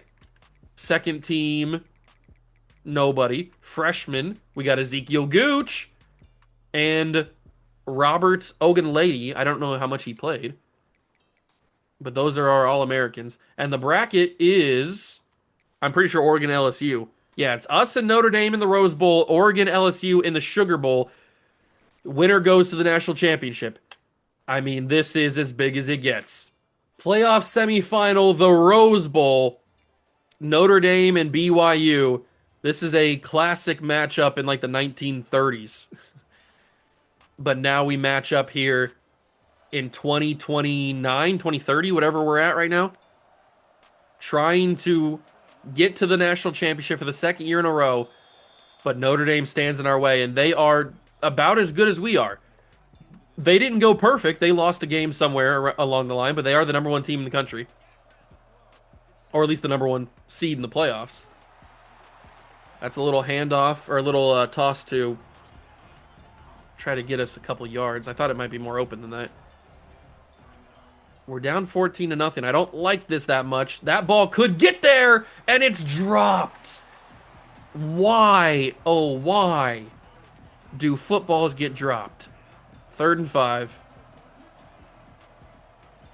I don't like this at all. Ezekiel Savage tracked down. I didn't run fast enough. I didn't make my decision to run early enough into the play. And they got to me too quick. Oh, I got to get that ball away, and it's going to be incomplete. Turnover on downs. Notre Dame is menacingly tough. Our offense can't do anything against them. We might be done.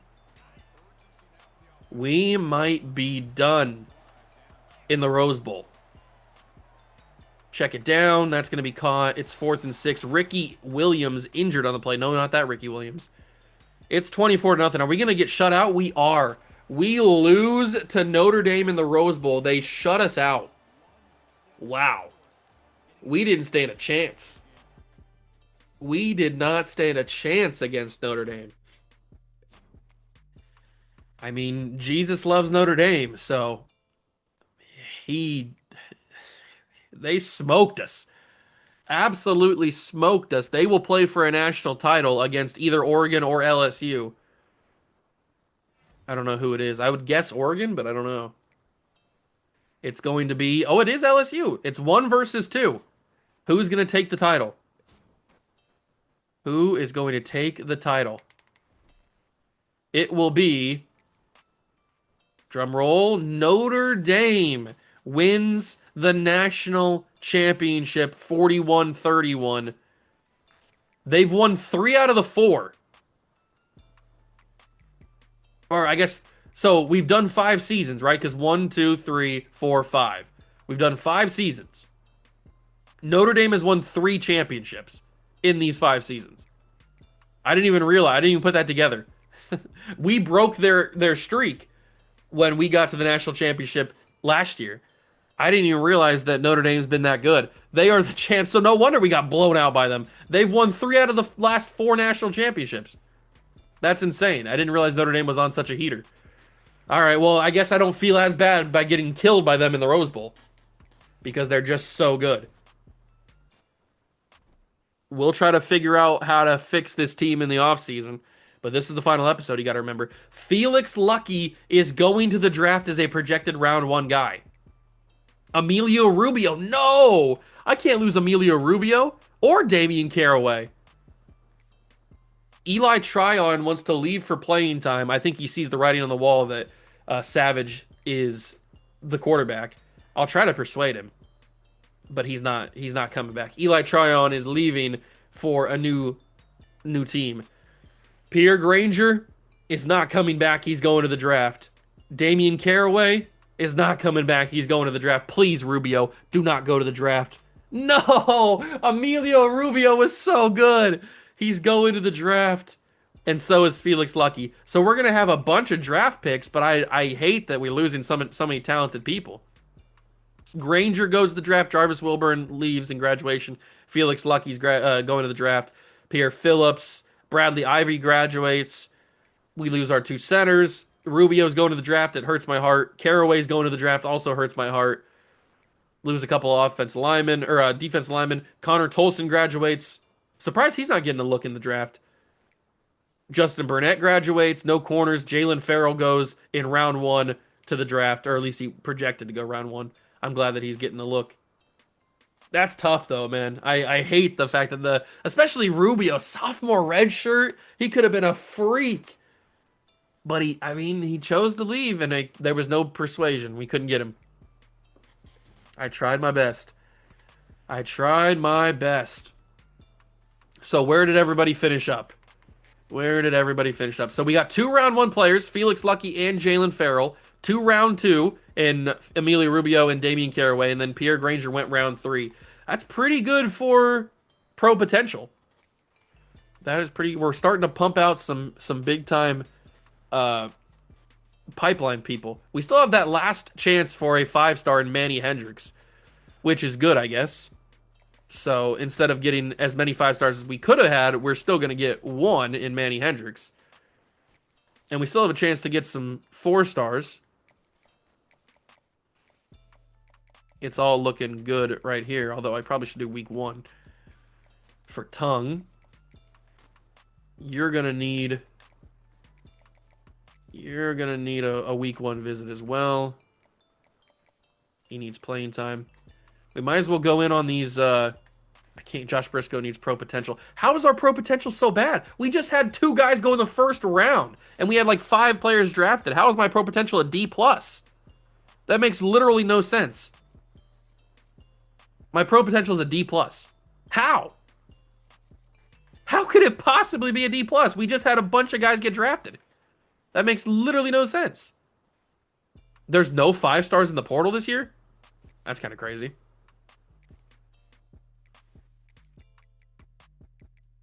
That seems a little insane. Also, what seems insane is the fact that we just got a bad pro potential. How in the world could we possibly have bad pro potential? There's no universe where pro potential should be that bad. Especially when we literally just sent people to the draft. Like, what are we talking about here? What could we physically be talking about? It makes no sense. I don't know. I can't argue with you can't argue with idiots. And the people that make these games are exactly that. Outside linebacker. I'm trying to go for guys that aren't juniors necessarily. So they at least have a little bit of time to play with us. We'll see what happens. We're going after some big time transfer players. Let's get the scholarships offered. I'm going to go and put all my 100 or my 955 hours that I have remaining. I'm going to go and do this really quickly because I have an eyelash in my eye. And then I'll bring you guys back in when I have all my points spread out, and then we'll see how that goes, like we did last year. Okay, so I've gone through and I've given my hours out to everybody. I did add another quarterback on the board, Mo Zavala, because he's a transfer freshman. He is a pocket passer, but we could use extra quarterbacks on this roster, especially since we lost one to the portal as well. So this is where I've gone. Everybody's got 50 hours. We'll see what happens. We'll move on to week number 2. That's when we can probably start scheduling more visits for everybody and seeing where this recruiting class actually finishes up. I think it's going to be good regardless, but I am curious to see how good it can get to. What do we have here? We have talent developer unlocked. That's always good to have. You always want to be able to develop talent. All right, so where are we at now? Where do we stand? We're still good on Manny Hendricks, and he's coming on campus. We're looking good on you. We're good on you. Good on you. Actually, Roseboom's got a week 2. Might want to get him on a week 3, just in case. We're good on you. Smoker, we're not going after. Stanley Terrell has pro potential. I freaking hate this game. Nathan Dodge, we got to get him on campus as soon as possible. So we'll do that. Alfonso Carswell, got to get him on campus. He gets the complimentary visit, so that's going to work out for him. This guy, wow, Clemson's got a big jump on us. Yeah, we're probably not going to get this dude. That's for sure. Probably not going to get him. But we can maybe get some extra guys. Let's just keep tossing visits at everybody and hope that they want to come play for us. We can't do a visit for you or you. We can do a visit for you, though. And we can get you, because you like conference prestige. Good thing our conference is good. We're really losing out on Jeremiah Seaman. I don't want to lose out on the Seaman. None of these guys we can get on visit except for Mo Zavala, so let's get him on campus. We'll do championship contender for him. And that'll be it, because I don't think I can do anything else. I mean, I can probably... I guess I have these hours. I can toss them on some of these high school recruits just for the fun of it. Let's just go and do that, and then do that. All right, there we go. We'll see what happens now. In week 3, we got a couple of visits. People are coming in on campus to check out the school. And we get locked out of a few people. I don't understand how our pro potential is so bad. It doesn't make any sense to me. Who'd we get locked out on? We got locked out on Seaman. Oh, man, I missed the Seaman. That's okay. And Fryermuth. So a couple of running backs locked us out, but I think we're going to be good on running back. We're doing really well for all of these guys right now. We're in the lead for most of them. We've jumped on Nathan Dodge. That's pretty big. Alfonso Carswell. We've made a little bit of a push for Igwebuike. Oh my god, that's an insane name. I mean, what are we doing here? That's the craziest name ever. That is the craziest name I've ever heard. Damian Salam, we can get on campus. That's the wrong one. Whoops. Well, he's not coming to campus. Or he's not coming to the school. Didn't mean to do that. Didn't mean to press the wrong button. Can't get you yet. We can get Jesse Mendez. Let's do conference prestige. Sure, why not? Let's see what happens. Week 3 in the books. Who's going to come commit to the school? Who's going to come play for us? It's got to be a bunch of people, right? It's got to be a couple of people. Final week of recruiting. We get locked out on Mo Zavala. He chose Texas. Even with being on campus in week 3, he still chose Texas. And Alfonso Carswell. So all the quarterbacks? Yeah, all the quarterbacks said no. Wow. Really? I guess they just see the writing on the wall that they're not going to play. They just see the writing on the wall. Oh, that's Thomas Turpin. I don't really want him again. But we might have to. We might not have a choice. We need at least a quarterback to back up. Yeah, Turpin's got playing time. We at least need a quarterback on the roster to get back up. So let's do that. And then let's do that. And hopefully those guys will commit. It might be too late for some of them. I don't know. We're going to find out. What's this recruiting class going to look like? We will see right here. Who will commit to the school? We've got Vilami Tung. And I don't want to say his name. Terrence Casey. Kevin Brockwell. He was the 6'5 tight end, I think. 196 or whatever. All right, we're looking good. We're bringing in some guys. Amani Smoker, great name. All right, recruiting class is filling out. There's Manny Hendricks, so the last 5-star actually comes in. The fact that he was getting so under-recruited is kind of crazy. There's Lawrence Singh, so we do actually get a backup quarterback finally, and we get Ramon Lorenz. So we don't get any of the edge rushers or any of these extra 5-star or 4-stars.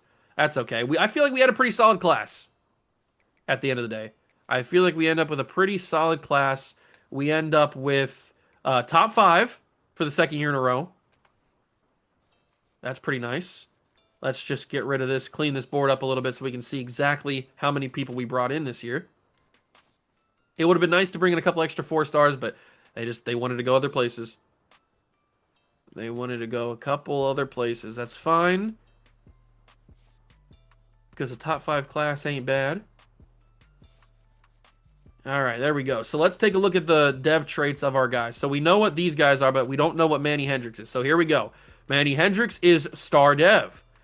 Tongue is impact. Normal for Brockle. Rose Boom has impact. Normal for Quenq. Normal for Smoker and for Arma. Normal for Minor. Impact for Mangold. Impact for Casey. Normal for Sing. And star for Ramon Lens. That's kind of a sneaky one. But we bring in a total of 21 players in the class. It's good for 5th in the nation. And I think that's a solid recruiting class. Nothing too splashy or anything like that. But for the final season, I think it's going to work out pretty well for us. We also unlocked something else. It's Elite Recruiter because we got that second top 5 class. Training results. How many points? Ezekiel Savage got 60 skill points. Gentile has 36. Yeah, he's going to be a menace. Our running back room is shockingly bad. At wide receiver, can we turn one of these guys into a running back? I mean, this guy's 5'9". I can't really turn him into... I have to wait till player position changes, but we're looking good there. Some good skill points. Good skill points. Ooh, Gooch got 46 of them things. 31 for Veal.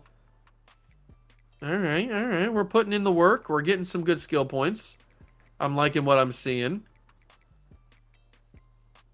Good skill points, good training. We'll move to player position changes, and then that'll probably be the video because we don't have to go any further, really.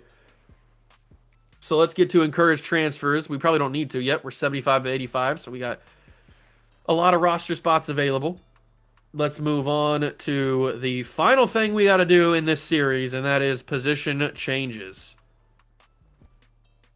The position change. Oh, do I skip position changes? I must have skipped position changes. Never mind. We are in the preseason, so no position changes. But that is going to do it for the series.